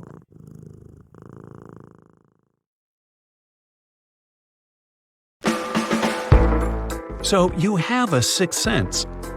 It tells you where the various parts of your body are in space. Thanks to it, you can walk up a flight of stairs or touch your nose even with your eyes closed. Your vocal cords only produce a buzzing noise. Your nose, mouth, and throat determine what your voice will sound like. If you have a deep voice, your vocal cords are thicker and your cavities are larger than average, letting the sound resonate. By the time you wake up, you'll have forgotten 50% of your latest dream. After 10 minutes, you won't remember 90% of it. When you blush, your stomach lining goes red along with your face. It happens because your sympathetic nervous system's causing an increased blood flow throughout the body. Your hair follicles have the same receptors as your nasal passages. That's why your hair can detect scents too. Sandalwood can help you develop that superpower. Out of 5 million hair follicles on your body, only 100,000 are indeed on your head. An average human will have eaten 35 tons of food over a lifetime. That's like 3 school buses. No matter how hard you'll try, you'll never be able to tickle yourself. It's because your brain prepares the body for tickling and helps you avoid the typical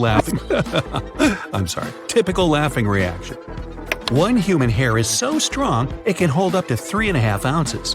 If only the scalp were that strong as well, you'd be able to hold the weight of 2 elephants with your hair. Your eye has 256 unique characteristics, and your fingers, just 40 of them.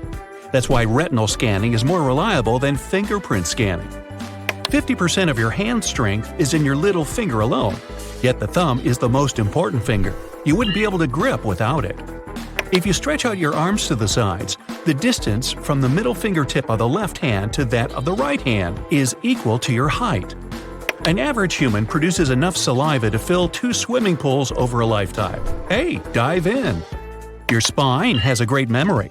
It remembers your posture, making it so difficult to change it for the better. You owe goosebumps to your ancestors for many years ago. Their hair used to stand up to make them look bigger and scarier to foes. Cats hiss and arch their backs for the same reason. Your left lung is a little smaller than your right lung to make some room for the heart. The right lung has 3 lobes, and the left one just 2. Both of them are protected by your rib cage. Next time you get the hiccups, try bending over in a chair. Drinking from the far side of the glass also helps get rid of them. You can easily survive without your appendix, stomach, 1 kidney, or 1 lung. Hey, nice to know we have spare parts. A human eyebrow lives for about 4 months. After that, you get new ones. You, along with other humans, have the superpower of glowing in the dark, especially in the late afternoon. Your face has the strongest glow. Still, it's too dim for your eyes to pick it up unaided. The beating sound of your heart is, in fact, the clap of the valves inside opening and closing. The lyrics for that are lub-dub, lub-dub. You can't breathe and swallow at the same time. While you're breathing, the pipe leading to your stomach shuts down. When you're swallowing, the gateway to your lungs temporarily closes. Under 1% of all people are born with their hearts on the right side of the chest and not the left one. You blink 15 to 20 times per minute or 30,000 times a day. Your eyes have the fastest muscles in your entire body. They slow down to 5 blinks per minute when you're looking at a computer screen. Your eyes owe their color to a pigment called melanin. People with brown eyes have more melanin than green-eyed individuals. If you have blue eyes, it means the eye tissue is completely colorless. Your eyes get color just like water and the sky do. They scatter light and reflect blue light back. The first known person with blue eyes was born in the Stone Age, around 7,000 years ago. I wasn't around then. There are about 3 million sweat glands in your entire body. Many of them are on the soles of your feet and on your palms, forehead, armpits, and cheeks. With every sneeze, the air is traveling out of your nose at a speed of 100 miles per hour. There's no wax in your earwax. It's made of fat, skin cells, sweat, and dirt. Yum! Before you try to get rid of it, remember it protects the ear from bacteria, dirt, and dryness. Stress and fear boost its production. If someone made a camera out of the human eye, it would have a resolution of 576 megapixels. Your brain can hold up to 25 million gigabytes of data. Not my brain. You swallow every minute while you're awake and 3 times per hour when you sleep. That sums up to 600 swallows per day. Gulp. If you're left-handed, you most likely chew on the left side, and if you're right-handed, on the right side. Your fingerprints will always find a way to grow back their unique pattern, no matter how bad you damage them. Every human has a unique pattern of ridges and furrows in their ears. They also sound different, thanks to microscopic hair cells in your inner ears. You need a powerful microphone to pick up the noise they produce. The way you walk is your unique feature. Machines can easily distinguish your individual tiny ticks, bounces, and ways of swinging your legs you use with every step. Your sense of smell helps you taste 80% of the flavor of any food. That's why it seems so dull when you hold your nose or have a snack while traveling by airplane that makes your sense of smell weaker. Women are better at remembering faces and tasks for the future, but easily forget what has been done. It's the opposite for men.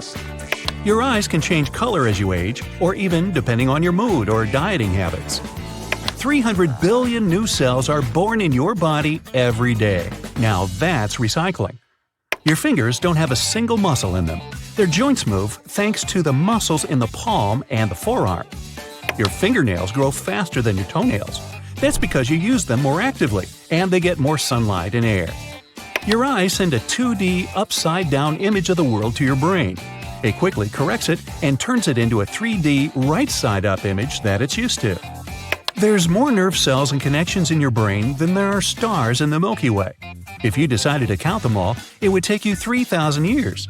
To make it easier for you, you have around 100 billion neurons in there. The space between your eyebrows is officially called glabella. You're taller in the morning than in the evening. Gravity makes the cartilage around your bones compress over the day, making you shorter by the time you go to bed. In case you're right-handed, your fingernails on the right hand grow faster than your left one. That's because you use this hand more often and are more likely to damage it somehow. Your body's trying to protect it and sends more blood and nutrients its way. If you walk a healthy amount of steps every day, you'll have covered 100,000 miles by the time you're 80. It's like circling the equator 4 times. The largest muscle in your body is the gluteus maximus at the back of the hip, and you're sitting on it. But never mind. The tiniest muscle in your body is in the middle of your ear. Its main purpose is to stabilize the stapes, the tiniest bone in your body. It takes care of transmitting sound waves to your inner ear. You spend about 5 years of your lifetime eating, and 1/3 of your life sleeping. An average adult weighing 150 pounds has a skeleton weighing about 21 pounds, so I guess the remainder is meat and stuff. Your heart beats over 2.5 billion times over your lifetime. Your skin thickness is different throughout the body. You have the thickest skin on the palms of the hands and soles of the feet, and the thinnest is on your eyelids. It takes your skin cells 28 to 30 days to completely renew themselves. Even if you only have less than half of your liver left, it can still regenerate to its original size. Your taste buds only live for 10 to 14 days, then they renew. Then what, everything tastes fresh? Even when you're resting, your brain uses more than 20% of your body's energy to keep it going. The brain's main function of processing and transmitting data is really pricey when it comes to energy costs. Your big toe bears 40% of your body's weight. Without it, running and walking would be slower, shorter, and less efficient.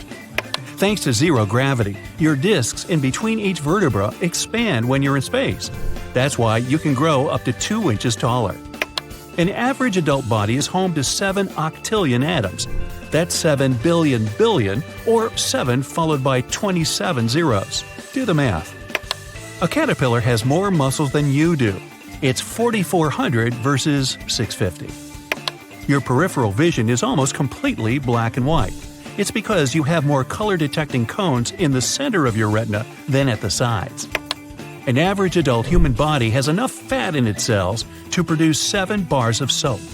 Your sweat itself doesn't smell like anything. The bacteria living on your skin mix with it and give it that notorious smell. You get red eyes in photos because when the camera flash goes off, your pupils don't have enough time to constrict. A large burst of light reaches your retina and it bounces back.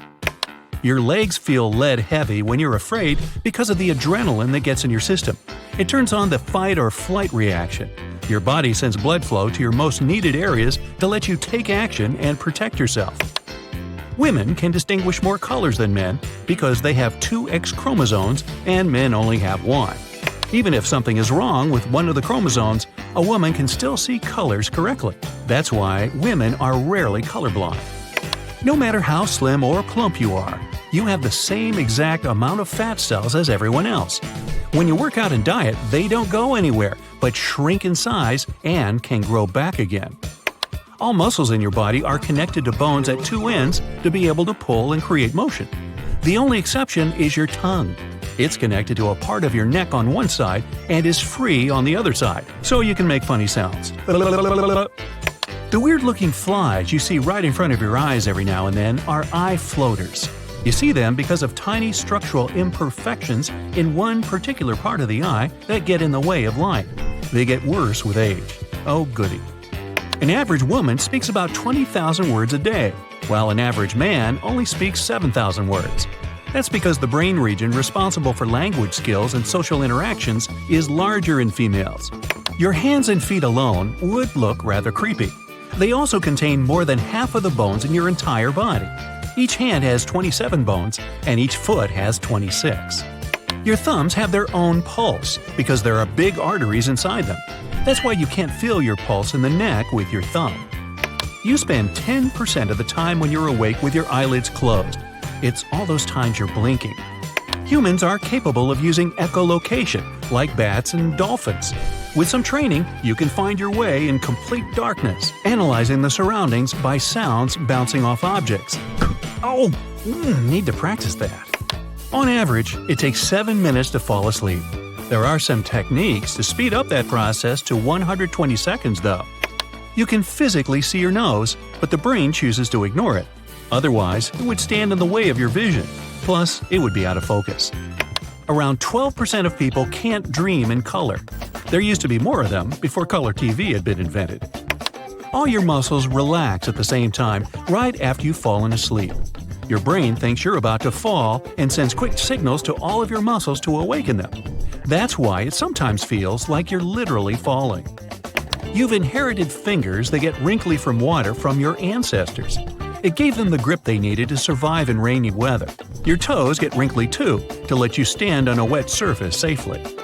Many centuries ago, people used their wisdom teeth to chew through tough plants and roots.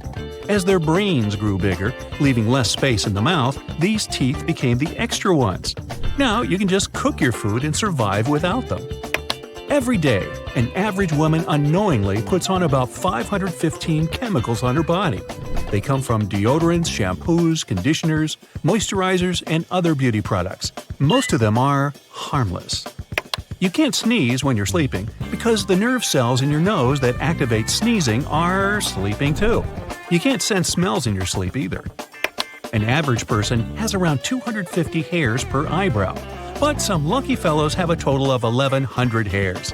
They keep raindrops and sweat from getting in your eyes. Your skeleton completely renews itself every 10 years or so. The process never stops, but slows down with age. That's why your bones become thinner. An adult takes 12 to 16 breaths per minute. It adds up to a total of 17,000 to 23,000 breaths daily. If you stretch your entire network of blood vessels, its length would be enough to circle the Earth twice. That's over 60,000 miles, and you would be very sore if you did that. Women have more taste buds on their tongues than men. 35% of women are super tasters and have more than 30 taste buds in the space the size of a hole punch on their tongue. That's an interesting comparison. Sugar is sweeter and sodium is saltier to them. Blondes have the biggest number of hair follicles, around 146,000. Second place belongs to black-haired people. they have 110,000 follicles. If you have brown hair, there are around 100,000 hair follicles on your head. With an average of 86,000 follicles, redheads have the least dense hair. As you age, your feet might get bigger, but it doesn't mean your bones are growing. It happens due to weight gain and loose ligaments that make your feet flatter and wider over time. When you have that stomach in your throat feeling on a roller coaster, some of your organs are really shifting. It happens to your intestines and stomach, which are connected rather loosely and is harmless. It says here. Your teeth have enamel on the outside that makes them just as strong as a shark's. They aren't as sharp, though. Your hair can stretch about 30% of its length when wet. Your brain constantly needs oxygen and uses 20% of its reserves in your body. When you're trying to solve some problem, it can even use more oxygen, up to 50%. If you decided to smooth out all the wrinkles in your brain, it'd be a flat surface the size of a pillowcase. As you're listening to music, your heartbeat syncs with the rhythm. Faster tempos make it beat faster. Your diaphragm sometimes twitches, which makes you suddenly intake more air. Your throat closes and interrupts the intake. This is how hiccups work. Unlike what every space movie tells you, you won't instantly freeze if you got into open space without a suit. Space vacuum is a great insulator, so you would retain your heat for some time. Just don't make a habit of it. The atoms in your body are billions of years old. Nearly all of them were made in a star, and many have come through several supernovas. It makes you a big chunk of stardust. Scientists still don't know why humans yawn. The most popular theory says it happens to cool down your brain and regulate body temperature. Humans are the only animals that have chins. Even chimpanzees and gorillas have lower jaws that slope down and back from their front teeth. When you're breathing, most of the air is going through one of the nostrils. After a few hours, it starts going through the other, and they keep switching like that. Your nose can pick up about 1 trillion smells with 400 different types of scent receptors. The sound you hear while cracking knuckles are gas bubbles bursting in your joints. Ooh, more fun body sounds. You burn calories when you're just breathing, watching TV, and even sleeping. By the time you turn 60, you will have lost almost half of your taste buds. That's why most elderly people don't notice the unusual or bitter taste. It only takes you 0.05 seconds to recognize a sound.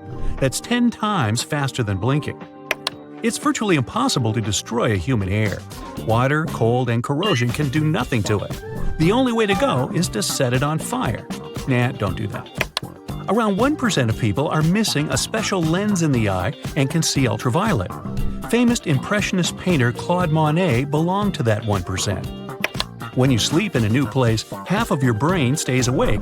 Thanks to that, you'll be able to quickly get up if you have to protect yourself from something or someone. The way your sneeze sounds depends on your nose size. The larger the nose, the bigger the sneeze, because more air can go in and out. All the strangers from your dreams are real people you've met at some point in real life. You just didn't remember them. Unlike other cells, neurons can't replace themselves. If you typed 60 words per minute for 8 hours a day, it would take you 50 years to type the human genome. That sounds like a big waste of time. There's a name for the dip between your upper lip and nose. It's philtrum.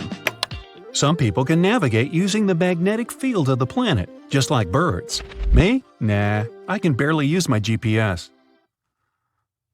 Hey, can you speak up? I just ate an entire pizza. That's because after eating a hearty meal, our hearing tends to be a bit less sharp. During digestion, most of our bloodstream is directed toward the stomach, which takes away a bit from all the other organs.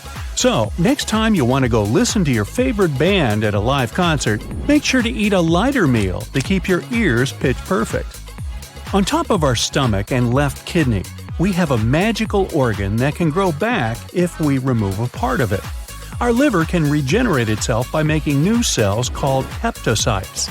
They begin to multiply once the liver is damaged.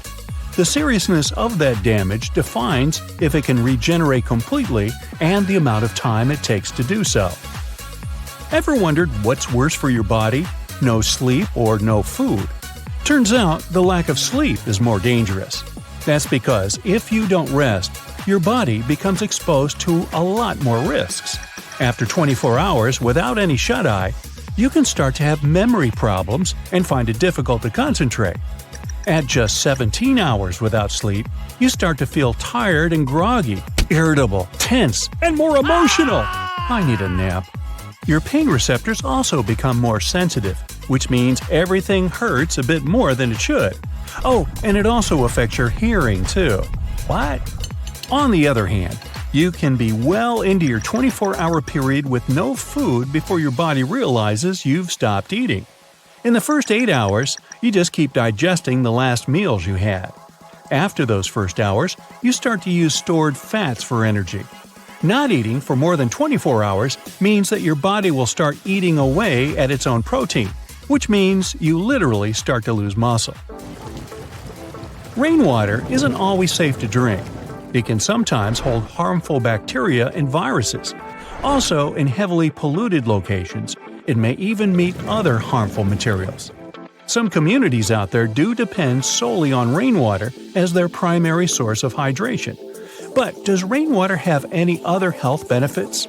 Not really, according to current studies. Some of those risky substances may be removed from rainwater if you boil it, but it's best to stick to the safer side and only drink water from sources that are 100% safe for human consumption. Now, we produce sweat mostly to regulate our body temperature and for some added moisture, like the one we need in the palms of our hands for a better grip. But sweat doesn't just show up on our skin. It comes out of around 5 million pores on our bodies. We're literally stepping on a quarter of our bones each day. We have just over 200 bones in our body, but about a quarter of those are in a very small surprising area – our feet. Since we have 26 bones in each foot, we end up with literally 52 in both. Now, our eyes produce tears for many reasons, like protecting themselves from infection or clearing up debris, such as smoke and dust, or when your baby done you wrong. But the number of tears we produce is quite surprising, up to 30 gallons per year. That's almost enough to fill a bathtub. Wow, that is heartbreaking. Our blood pressure wakes up hours before we do. That's because in the morning, the body produces a bunch of hormones like adrenaline and noradrenaline. They help give us the energy boost we need during our morning hours, but they also increase our blood pressure, which is usually higher between 6 a.m. and noon. During the night, since we should technically sleep and perform no physical activity, our blood pressure drops down by up to 20%. Speaking of our vital fluid, our blood accounts for about 10% of our total body weight. We tend to think of our body weight as being mostly made up of muscles, fat stores, and bones. But there's a lot more to it. In a fit adult person, bones make up 15% of the total body weight. About 40 to 45% is left to muscles, about 15% to fat deposits, and the rest are stuff like skin, tendons, hair, and other yucky things. Let's see. That adds up to, 100%.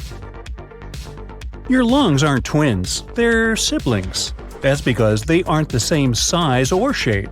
Your right lung is bigger and tends to weigh more, and your heart is to blame for it since your ticker tilts to the left a little bit. This creates a small indentation in the left lung called the cardiac impression, which is also what funny heart doctors do at comedy clubs. The right lung may be bigger, but it's a bit shorter since it needs to make room for the liver. Doesn't your house have a liver room? Many of your body measurements are quite symmetrical in surprising ways. If you were to stretch out both of your arms, your wingspan, and measure it, it should show how tall you are. Based on these similar measurements, specialists can even produce theories about what ancient humans used to look like. Looks like we've evolved to be increasingly symmetrical to appear more attractive and healthier to attract mates. More so, since we've evolved to also walk on two legs, our symmetrical features help us to move around with the least amount of energy because it creates balance. Now, humans aren't natural champions when it comes to the scent of smell, that's for sure. But our noses can pick up about 1 trillion different scents. Scientists are still performing research on this subject and believe the number may be even higher. some dog breeds may be able to notice scent somewhere between 10,000 and 100,000 times better than we do, but turns out the best nose in the animal kingdom may be attributed to the elephant because of its staggering number and type of olfactory receptor genes, over 10,000, while humans and chimpanzees have less than 400. We tend to look at our pinkies as our most delicate fingers, but we do have more power in them than we think. Turns out that should our pinky finger be lost or affected, the overall strength of our grip may decrease by up to 33%. The liquid in our stomach, made of hydrochloric acid, potassium chloride, and sodium chloride, is way more powerful than any acidic food you can think of, like lemons, pineapples, or tomatoes. The pH of healthy stomach acid should be between 1 and 3, so if you think about it, it's just below that of battery acid. Our hair strands are strong too, so strong that research is performed on them to duplicate their resistance into human-made materials. A healthy head of hair should be able to withstand up to 26,000 pounds. It's due to a little protein in the hair strand called keratin, which you can also find in your nails and skin. Now, only about 1/3 of us humans have perfect vision. There are a lot more glasses and contacts out there than you'd think, making up about 66%. Apart from different eye conditions, our vision also gets worse with age. When we're born, our heads amount to 1/4 of our total length. By the time we reach 25, our head will only be 1/8 of it. That's because our heads won't change their size a lot as we grow older, as opposed to the rest of our body, mostly when it comes to the legs and torso. Our brains are these super powerful computers, and a single human brain cell can hold 5 times as much information as the entire Encyclopedia Britannica. Maybe you remember that. We've yet to pinpoint the exact amount of data it can support, but in electronic terms, the storage capacity of the brain is around 2,500 terabytes. For comparison, the National Archives of Britain, which keeps over 900 years of history, only takes up 70 terabytes. It's probably the reason our brains need the most amount of oxygen compared to other organs. About 20% of the total oxygen that enters the bloodstream, and that's despite the fact that it makes up only 2% of our body mass. Our normal activities, plus the effect of gravity, make the cartilage in our ankles, knees, hips, back, and neck slowly compress. Once you rest overnight, the cartilage goes back to normal. On average, you are somewhere around 0.4 inches taller in the morning than you are later at night. And that's why they call me Stretch. The human tongue consists of 8 intertwined muscles. The whole structure resembles an elephant's trunk or an octopus tentacle. Just like them, the tongue is very flexible and can move in any directions. People who live to be 110 years and older, also called supercentenarians, may have a secret. Researchers have discovered they have more immune cells called T helpers than the average person. These cells are likely to protect some people from some health problems.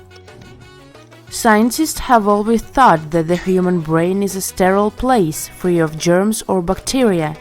But the latest studies have shown that experts might have been wrong all along. It seems there are harmless microbes living in our brains, but researchers need a bit more time to make sure. Researchers believe that if people suddenly started to be born with 6 fingers, the brain would easily adapt to it. Those with polydactyly, extra fingers or toes, usually don't have any problems with this feature.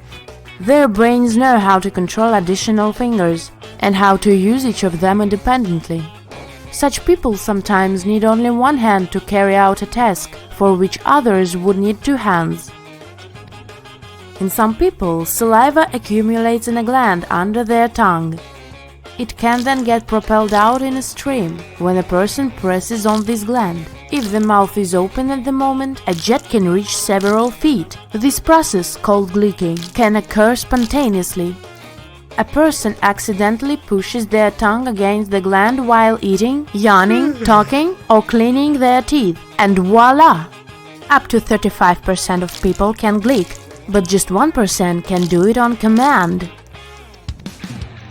About 25% of people have an interesting reaction to sunlight, I mean sneezing. This phenomenon has its own name, the photic sneeze reflex. In the Greek language, it's called sun sneezing. Just like salamanders regrow their tails, humans might be able to regenerate cartilage, that's rubber-like stuff around your joints. Scientists have discovered that cartilage is likely to repair itself, most effectively at the ankle, not that well in the knee, and least effectively in the hip. The older you get, the fewer bones you have. When people are born, they have many more than 206 bones. In babies, most bones look different than they do in grown-ups, and there are more than 300 of them. Where do those extra ones go? They sure do not disappear or dissolve. They fuse together as they develop. Until they merge, some bones contain neither collagen nor calcium, what we think is standard bone material. No, they start as flexible yet tough cartilage. Later, the cartilage turns into sturdier bones, and some of the pieces come together. For example, the skull initially consists of 44 different elements, but a grown-up skull is made up of 22 bones. Some bones don't fully form till our early to mid-20s. When someone's lying, their own nose gives them away. Psychologists from the University of Granada discovered that when a person told a lie, the temperature around their nose and the inner corners of the eyes went up. This phenomenon was called the Pinocchio effect. Ancient Greeks had stories about fire-breathing creatures called chimeras. They were a fearsome mixture of a goat, lion, and snake. In real life, chimeras are people who have two different sets of DNA. Scientists have recorded no more than 100 cases of human chimerism. Albinism is a rare feature to have. People with albinism have very little to no melanin, a substance that produces pigmentation. But if it's ocular albinism, that's even more unique. This kind of albinism affects only a person's eyes. Experts don't have exact numbers, but they think between 1 person in 20,000 to 1 person in 50,000 have ocular albinism. Scientists have figured out that you might be good at hearing things thanks to a teeny jello violin. Inside your ear, there is a miniature assembly line of nerves, tissues, fibers, and bones. It turns vibrations into sounds. And there is also a blob of jelly-like substance made up of 97% water. Researchers believe that thanks to this jello, your ear can separate high frequencies from lower ones. Your brain is constantly processing tons of visual information, around 600 million bits per minute. It all starts when the light goes through the cornea, your eye's clear, protective outer layer. After several transformations, the light turns into electrical signals. They travel to your brain, and it interprets them into images you see. It takes milliseconds for this super complicated process to happen. The human brain is 73% water, just like your heart. That's why if your brain loses even 2% of liquid, you start feeling exhausted. This also makes your memory worse, shortens your attention span, and puts a dampener on your mood. Around 65% of the world's population have loop-shaped fingerprints. In 30% of people, fingerprints are whorl-shaped, and only 5% of people have arch-shaped fingerprints. All these types are divided into smaller groups. For example, there might be plain or tented arches, accidental whorls, or the peacock's eye, and so on. If you have a circular hair whorl on your head, it's likely to be clockwise. Some scientists think there is a genetic link between hair whorl direction and handedness. A bit more than 8% of right-handed people have counterclockwise hair whorls, but in the left-handed, this number grows up to 45%. There are more than 650 skeletal muscles in your body. They make up around 40% of your body weight. Up to 85% of the heat your body produces comes from your muscles contracting. At the same time, caterpillars have many more muscles than people. some species up to 4,000 of them, and the grasshopper has 900. Your brain can decide what sounds to focus on when you're in a loud place. Thanks to this ability, you can shut out all other voices and concentrate on the person you're listening to. The Bajo is a group of nomadic people that live in the waters around the Philippines, Indonesia and Malaysia.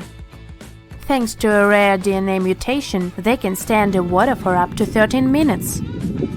The Bajo people have evolved spleens that are way larger than average. This feature provides them with a genetic advantage. Sea nomads needed to hunt for fish or look for underwater stuff that can be used in crafts. Human bones might be loaded with a network of tiny tunnels. Scientists knew nothing about them until recently. That's why it was unclear how blood cells, which are produced in our bones, could quickly exit bones and get into the blood circulation. But now the mystery may be finally solved. If there are holes, there can also be capillaries, miniature blood vessels. Some people have more than one row of eyelashes. This phenomenon is a genetic mutation called distichiasis. A person with this condition has a second set of eyelashes growing behind the first. All these thick, lush lashes sure look beautiful, but they can also cause some discomfort. Some hairs can start growing in the wrong direction, or in the place where an oil gland is supposed to be. It can cause irritation and tearing. Why do your fingernails turn blue when you get cold? For one thing, your fingers are rather far away from the rest of your body, just like your toes or the very tip of your nose. Imagine a piece of tissue in the middle of your body. It gets circulation from all sides, left and right, up and down. But the ends of your fingers have just one option. Blood can only flow from the hand down the fingers. When it's cold, little blood vessels, aka capillaries, in your fingers narrow. It prevents blood from flowing as freely as before. When blood circulation slows down, the tips of your fingers and your fingernails don't get enough oxygen-rich blood, and the less oxygen your blood contains, the darker it becomes. Its color is actually dark red, but we perceive it as blue. The hippocampus is a part of your brain that helps you navigate in space. You have two of them, each the size of a chestnut. London cab drivers have bigger hippocampi than most other people. Researchers are sure it's thanks to their regular mental workout. It's not a gimme to navigate 60,000 London streets. Here's a young man in a business suit. He's got a secret. He's in the bathroom, standing in front of the mirror, washing his face with cold water to cheer up. There's no one else here besides him, but he's not alone. The guy looks nervous. He slaps his cheeks, looks in the mirror, and says, "Don't worry, we can deal with it. We've been going to this for so long, we will win." He said "we," not because he has a split personality. And no, he's not talking to someone else through a small microphone. He said "we" because he knows a secret.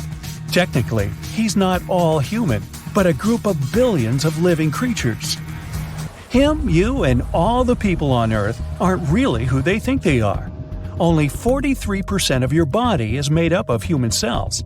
The remaining 57% are microbes and bacteria. Now this guy is going on stage to tell us this secret. Get on the scales. See the number? Now subtract a little more than half from it. This is your actual weight. Everything else is microscopic organisms. It's hard to believe because, in this case, your body should constantly change its shape, disintegrating into tiny particles. You would see your skin pulsating and continually moving. Fortunately, this doesn't happen for two reasons. Firstly, microbes are tiny. Their movements aren't visible. Secondly, most of this microbial world is in a dark place we can't see. A place without access to oxygen.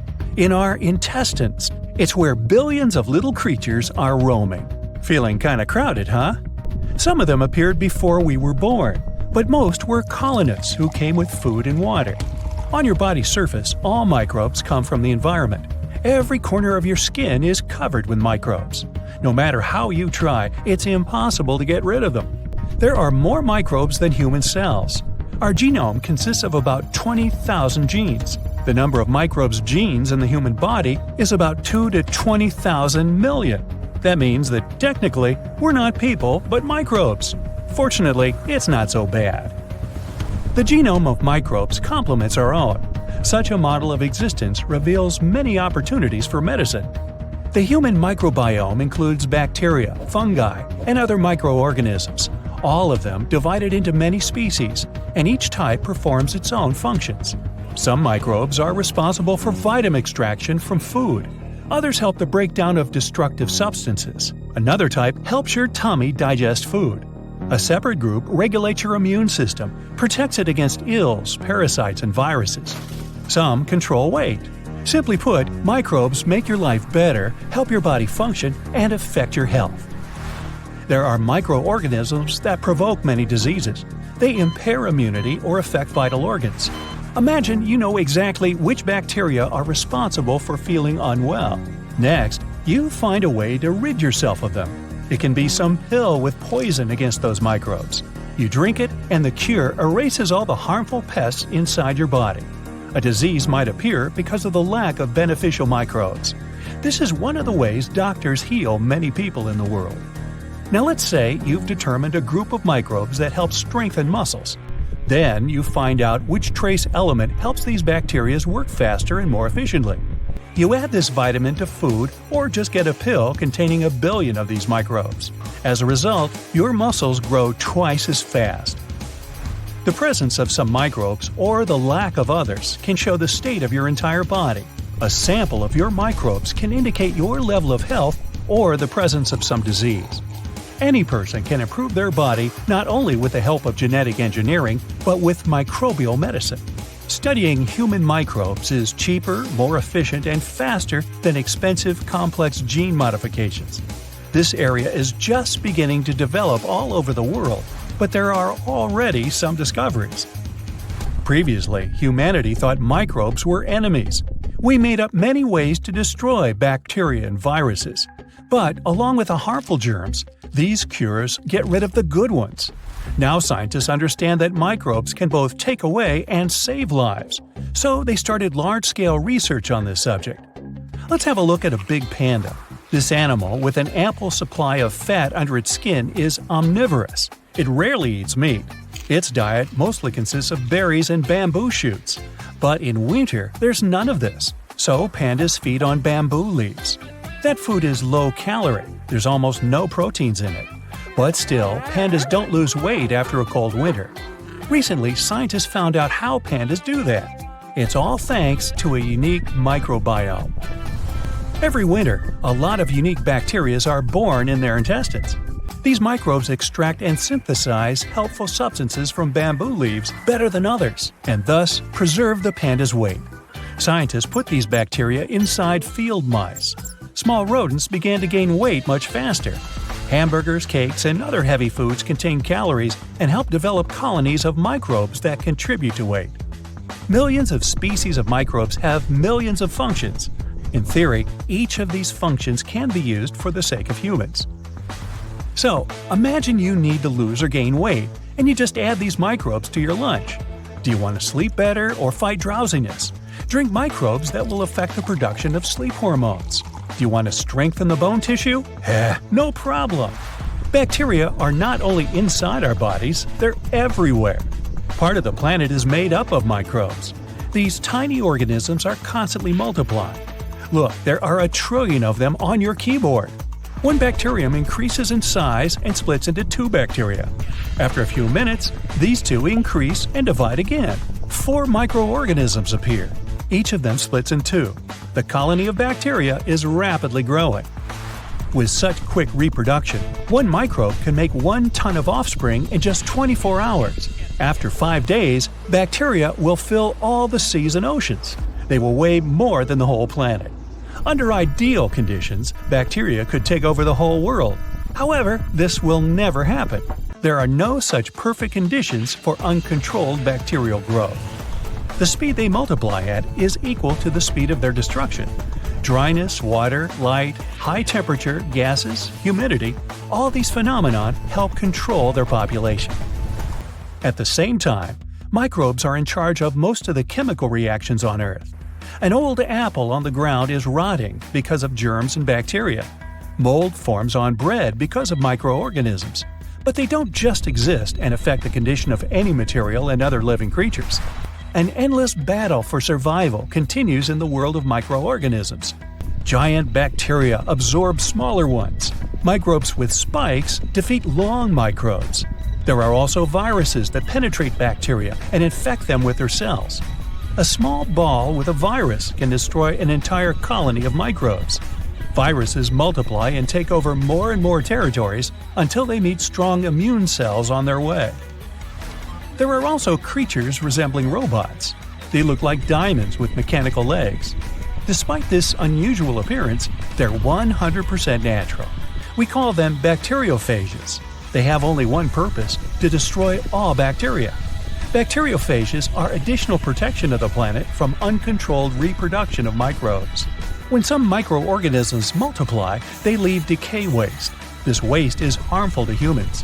Bacteriophages fight these microbes and save our lives. The coolest thing is that these defenders don't seek to take over the planet. They only attack bacteria. Every second, billions of microbes battle with billions of bacteriophages on any surface. Sounds like a video game. The crystal-headed jumps on the bacterium and injects the genetic code inside it. This code has separate elements that connect to each other inside the microbe's body and becomes a new bacteriophage. Then it destroys the bacterium from the inside and goes for the next one. Look closely at your fingertip. There's a lot of life there. The strongest survive, the weak disappear. Wash it off, and new bacteria will come along with the water. Wipe your wet finger with a towel, and new germs will jump on you from there. And the battle will begin again. This is just the tip of your finger. Inside your body, some bacteria are fighting for your health against microbes that want to harm you. Some microbes in our intestine can be responsible for a good or bad mood. There are also parasitic bacteria that can affect our brain, the way we think, and our emotions. Some creatures control the behavior of animals and insects. Scientists constantly make discoveries in the world of microorganisms. So, bacteria are the rulers of our world. They appeared long before humans and the first animals, and most likely, they'll remain after us. Think about that. So, let me tell you a tale about tails. There are some cases of humans being born with a tail. There are about 25 confirmed cases known to scientists. Those born with tails, though, won't have any real benefit other than what the tailbone does for balance anyway. The tails have no function other than physically being there, as they have no bones. The tails only consist of nerves, vessels, and muscles. Now, do you find that you're a picky eater? Do you think that coriander tastes like soap? Or you can't stand pineapple on pizza? Really? Well, this may be due to what kind of taster you are. Up to 30% of people are considered super tasters and will experience different levels of enjoyment or disappointment from their foods. Food that is bitter to the super taster will likely be sweet to average tasters, who make up 40% of people. There are also 30% of people who are non-tasters and won't find anything too exciting. I guess you just have to develop a taste for that.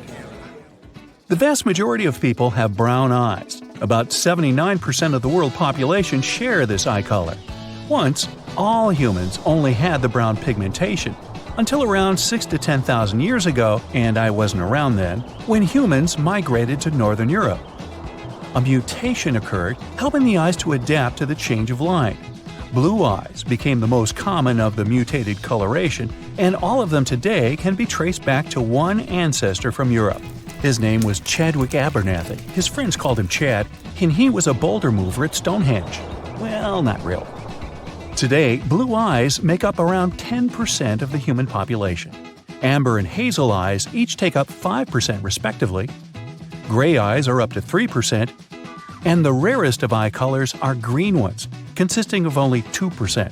Rarer still is heterochromia iridum, where both eyes are of different colors. It's inherited and also affected by other genetic factors. Only 1% of the human population have this incredibly rare attribute. Do you have a small hole in the front of your ear above the ear canal? This is a preauricular pit. During the first 6 weeks of a child's development, long before being born, the auricle, which is the external part of your ear, will develop. The preauricle pit forms when the auricle doesn't fully fuse. This occurs in less than 1% of humans. Although there's speculation that having this little hole is the remnant of gills that we once had from our seafaring ancestors, there is nothing solid to confirm this theory. If you can lick your elbow easily or touch your thumb to your forearm, congratulations, you're among the minority of people. But some people bring flexibility to the next level. This condition is called hypermobility. It allows rare individuals to twist their bodies into weird positions, just like a snake, putting their head between their feet, doing a back bridge, and all sorts of splits. But in some cases, hypermobility can increase sensitivity because such people have a larger medulla. This brain area is responsible for processing emotions. 90% of people are right-handed and only 10% are left-handed. Yes, that adds up. But there's also a very small percentage of those who can use both hands equally well, including writing, drawing, and doing any tasks. Naturally, ambidextrous people account for only 1% of the entire population, which is about 70 million people. If you want to check whether you're one of them, try to write the same phrase with both hands, or draw a circle first with your right and then with your left hand. If there's no difference, congrats! By the way, these exercises are very good for balancing the hemispheres of the brain, regardless of which hand is your dominant one. And if you have 3 hands, well, that's a different video. Your fingernails grow faster on your dominant hand. In other words, if you write with your right hand, it's all right. And you'll have to trim those nails more often. Your fingernails also grow faster in the summer and during the day. Your skeleton will renew itself completely within 10 years, and yes, without surgery. An adult uses around 200 muscles just to make one step. So don't tell me I don't work out enough. Every minute, your body sheds more than 3,000 skin cells. It's almost 200,000 skin cells per hour and more than 9 pounds per year. Hey, it's the Shedding Skin Cells weight loss plan. Ooh, sign up. But hey, don't worry, you still have about 300 million skin cells at any given moment. Plus, your skin completely renews itself every 28 to 30 days. The liver is the only human organ that can regenerate completely. As little as 25% of the original liver weight can get back to its full size. Some people can hear their eyeballs moving inside the eye sockets. Wow, that must be no fun. Unlike other parts of your body, your ears and nose never stop growing. Wow, that must be no fun. Your skin wrinkles if you stay in the water for too long, but not because it absorbs water. When your body's wet, wrinkled fingers and toes provide you with a better grip. You know, like when the treads on your car tires grip the road better when they're new? Your eyes are an amazing instrument. They can distinguish between 10 million different colors. Your brain uses more than 20% of your body's energy even when you're resting. When you're asleep, it still consumes almost as much power as when you're awake. It also burns around 330 calories per day at that. An adult person has about 25% of all their bones in the feet. Most of them are tiny but crucial. If these bones are out of alignment, so is the rest of the body.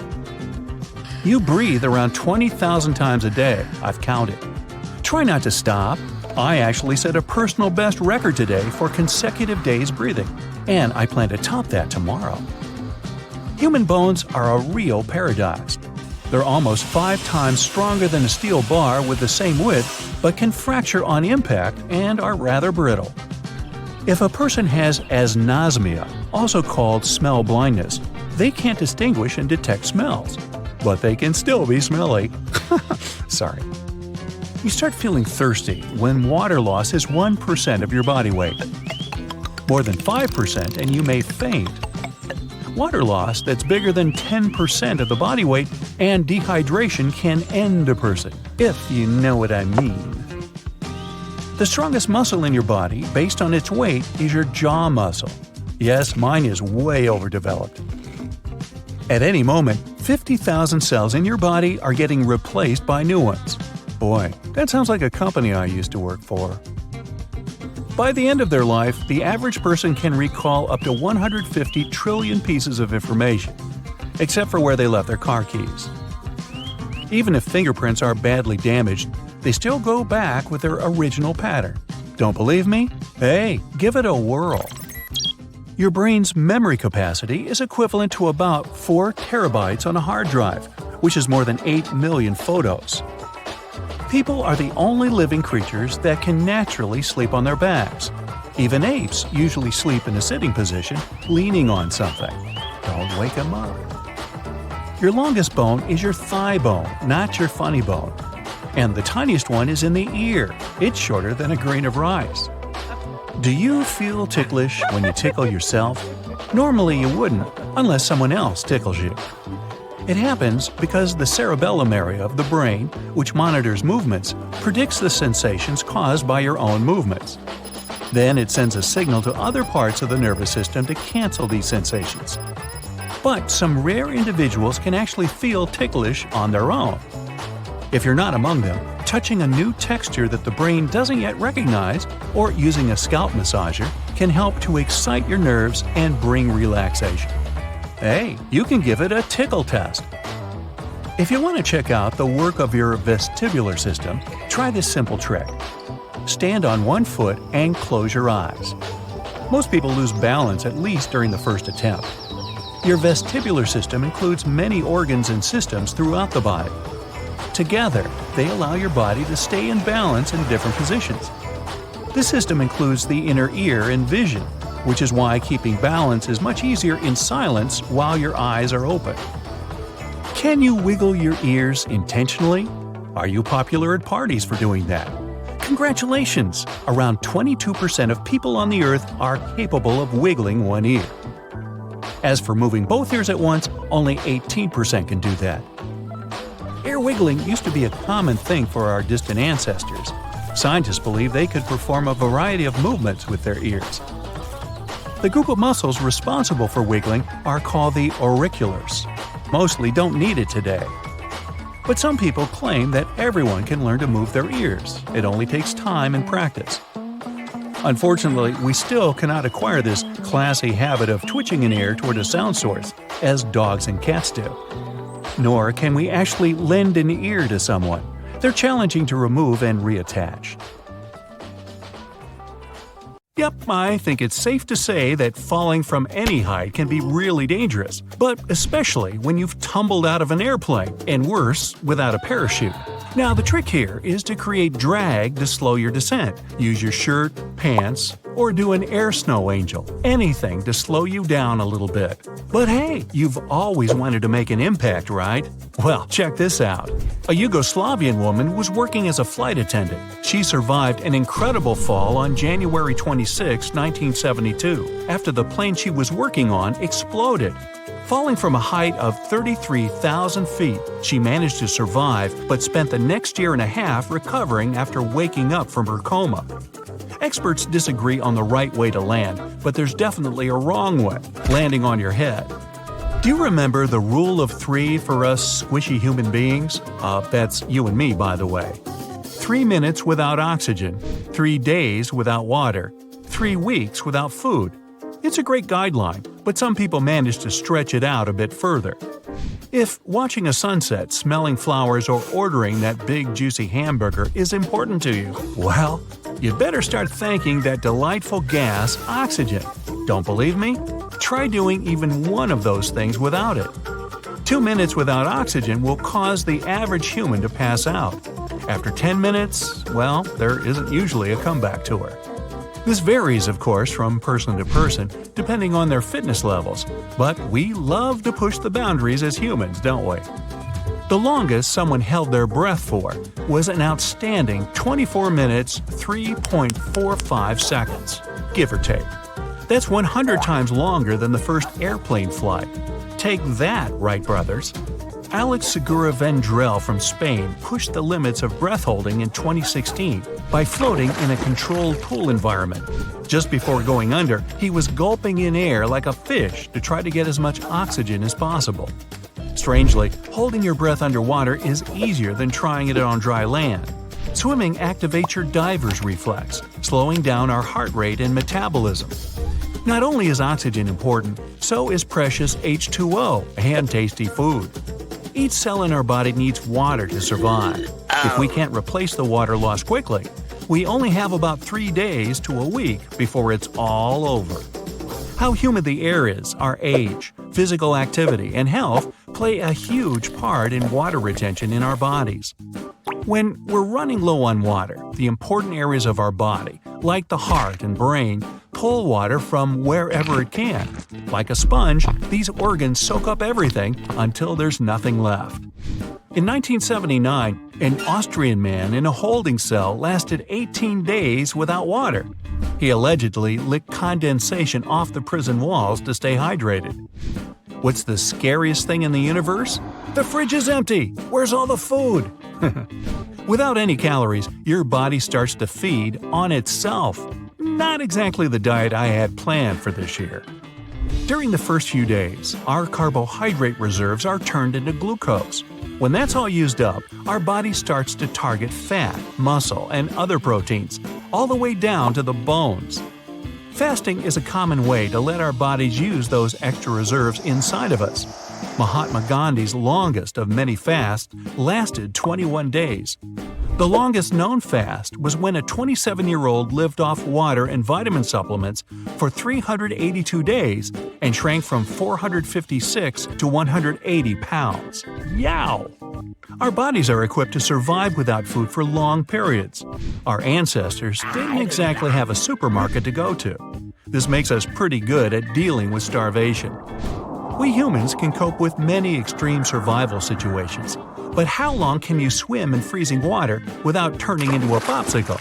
What happens if you're stuck in the desert or at the top of a mountain?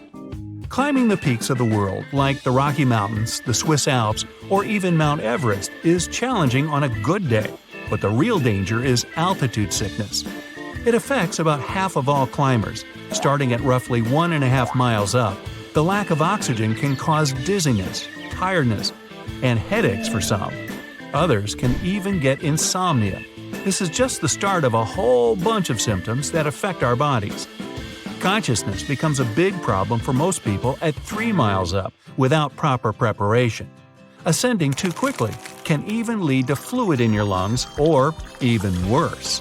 The thing about altitude sickness is that it doesn't care if you're old or young, male or female, a couch potato or an athlete. Everest is 5.5 miles high and the ultimate challenge for climbers. It's like hiking up 20 Empire State Buildings or 2 times the Hollywood Walk of Fame. Austrian Felix Baumgartner pushed the altitude tolerance limit on October 14, 2012. He jumped from 128,000 feet up. That's nearly 24 miles. It's no surprise that he's also the first skydiver to go faster than the speed of sound, reaching a mind-boggling 833 miles per hour. He definitely had the right equipment, like a pressure suit with oxygen and safety checks in place, which goes to show you, if you're going up high, remember the 5 Ps. Proper planning prevents poor performance. Surviving extreme heat isn't just about the temperature. Humidity is the real danger to us. The less humid the air is, the more water stays where it belongs, in our body. Ever walked into the sauna and realized that it's over 230 degrees? That's so hot and humid, you'd probably only last about 3 to 4 minutes max. Wait, humans can't melt, right? Above 104 degrees, there's a real chance of heat stroke. It doesn't sound like a big change from our usual body temperature, but it is. Just imagine getting caught in a desert for a few days. And not just any desert, the world's hottest. The hottest temperature ever recorded on Earth was in Nevada, a crazy 134 degrees.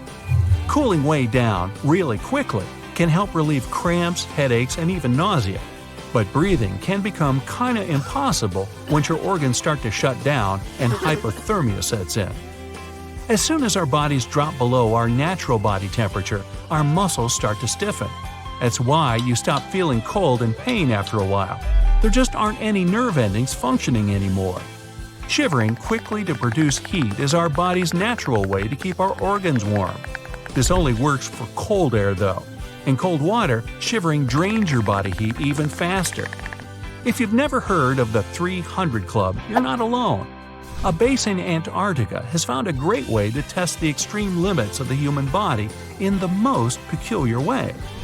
Participants at the station warm up in the sauna, which is heated to 200 degrees. Then they pull on their boots and run outside, where it's minus 100. Not only do they have to endure the 300-degree temperature change, but they've also got to run around the South Pole before coming back to the sauna to warm up again. Oh, am I tired? Time for a little snooze. Sleep is very important. Maybe that's why getting out of bed in the morning is so tough. We need sleep to recharge our body from the long day we've just had, leaving us refreshed and alert when we hear that alarm. Our brain can turn all fuzzy without enough sleep, and a good 8 hours is perfect for a healthy immune system. Sleeping improves our memory, our heart, and puts us in a better mood for the day. Randy Gardner and his friends tried to test the limits of staying awake. It was for their science fair project. They managed to stay awake and functioning for 11 days and 25 minutes. Even when tested during and after the experiment, Randy could play basketball and had no abnormal brainwaves. Now, it's almost impossible to calculate the exact G-force that would harm a human. That's because there are 3 types of G-force out there: side to side, up and down, and forward and backward. The danger lies in how long we have to sit there while we're being thrown around like a rag doll. The longer we sit there, the more it affects our bodies. We experience G-force at home simply by sitting down on the couch too quickly, sneezing, or having someone slap our back a little too hard.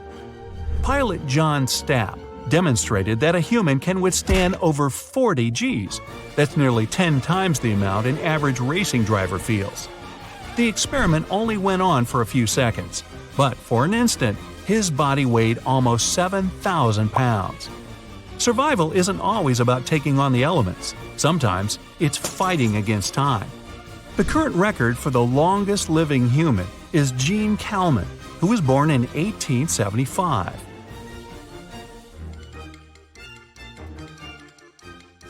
Your dog doesn't actually have a stronger sense of smell than you do. People often talk about how dogs have a superior sense of smell, and this probably started when a researcher from the 19th century, Paul Broca, marked humans as non-smellers.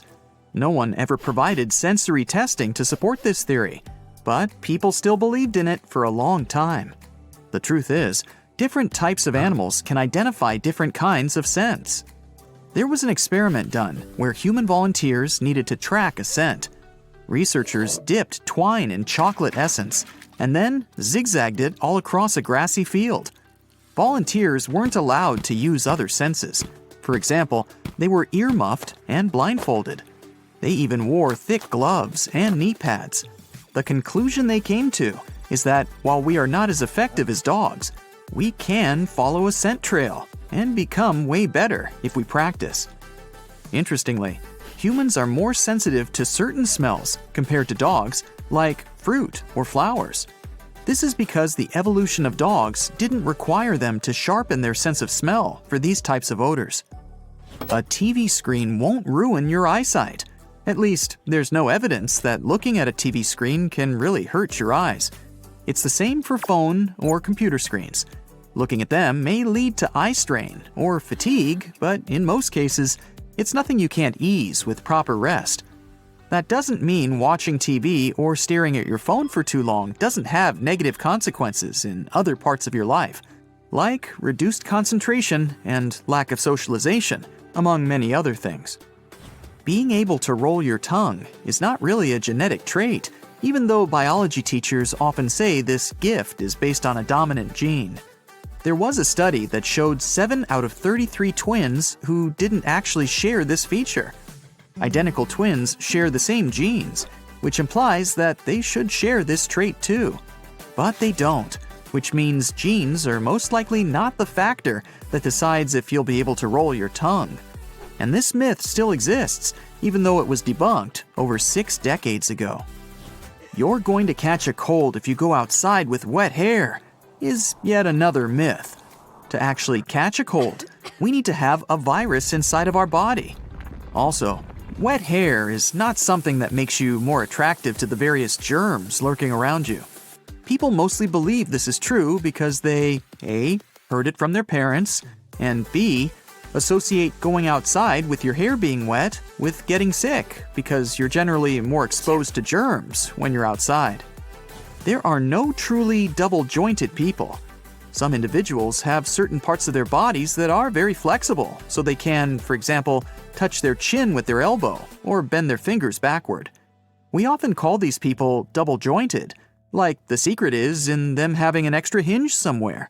Well, it's not true.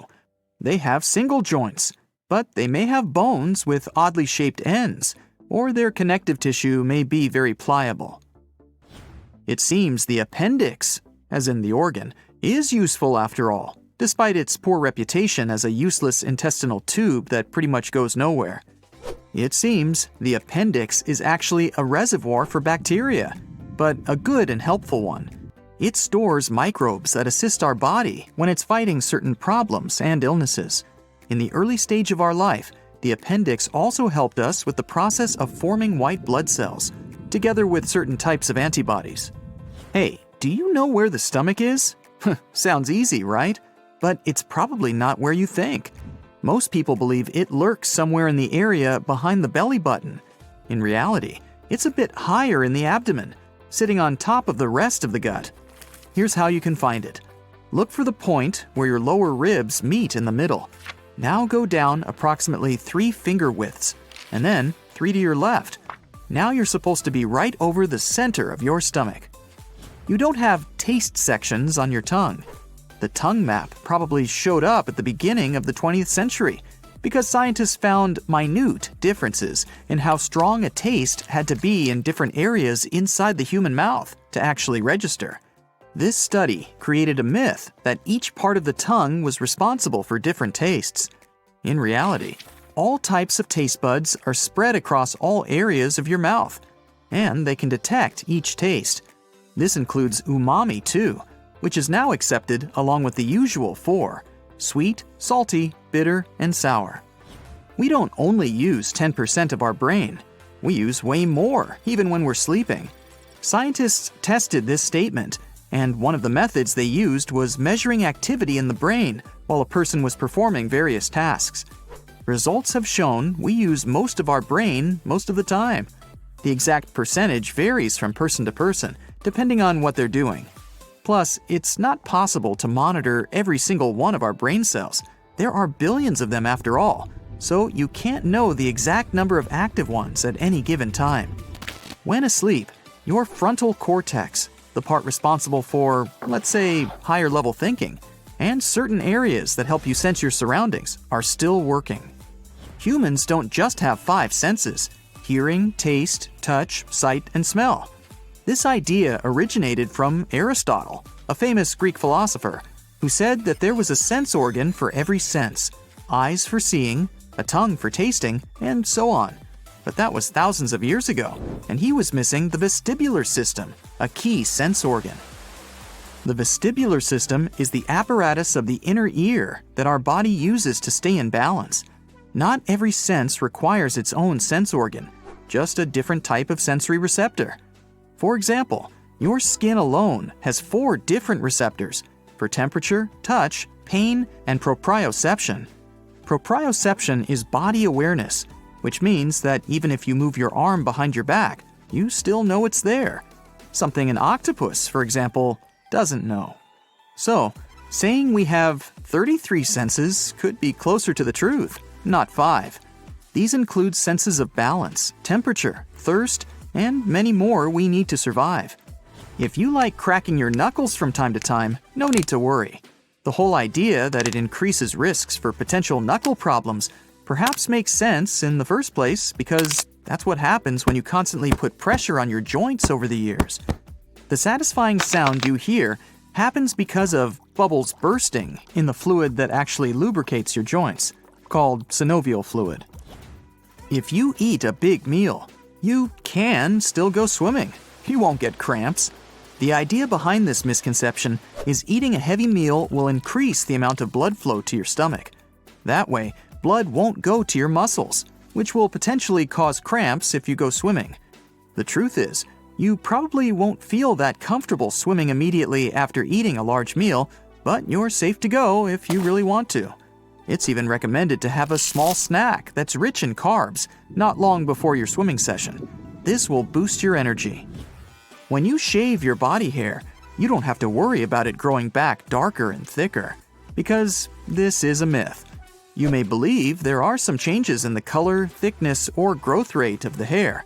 That's because after you shave, you give the follicle a blunt tip, which may look or feel darker and rougher than it was before. But that's just a perception trick. You'll see that once your hair grows in again, it will be the same as before. It's a myth that we lose a disproportionate amount of body heat through our heads. You may feel like that because our head, chest, and face are definitely more sensitive when it comes to changes in temperature. In reality, you'd be just as cold if you went out without a hat as if you weren't wearing pants. You probably feel like you're losing heat through your head because it's often one of those parts that we leave uncovered when going out. No need to worry if you wake up a sleepwalker. You're not going to seriously harm them by doing so. If you startle one, they can be quite disoriented and may have a confused reaction. Sometimes it's better to do that than to let a sleepwalker get up and start doing certain things that they shouldn't be doing while sleeping, like cooking or driving.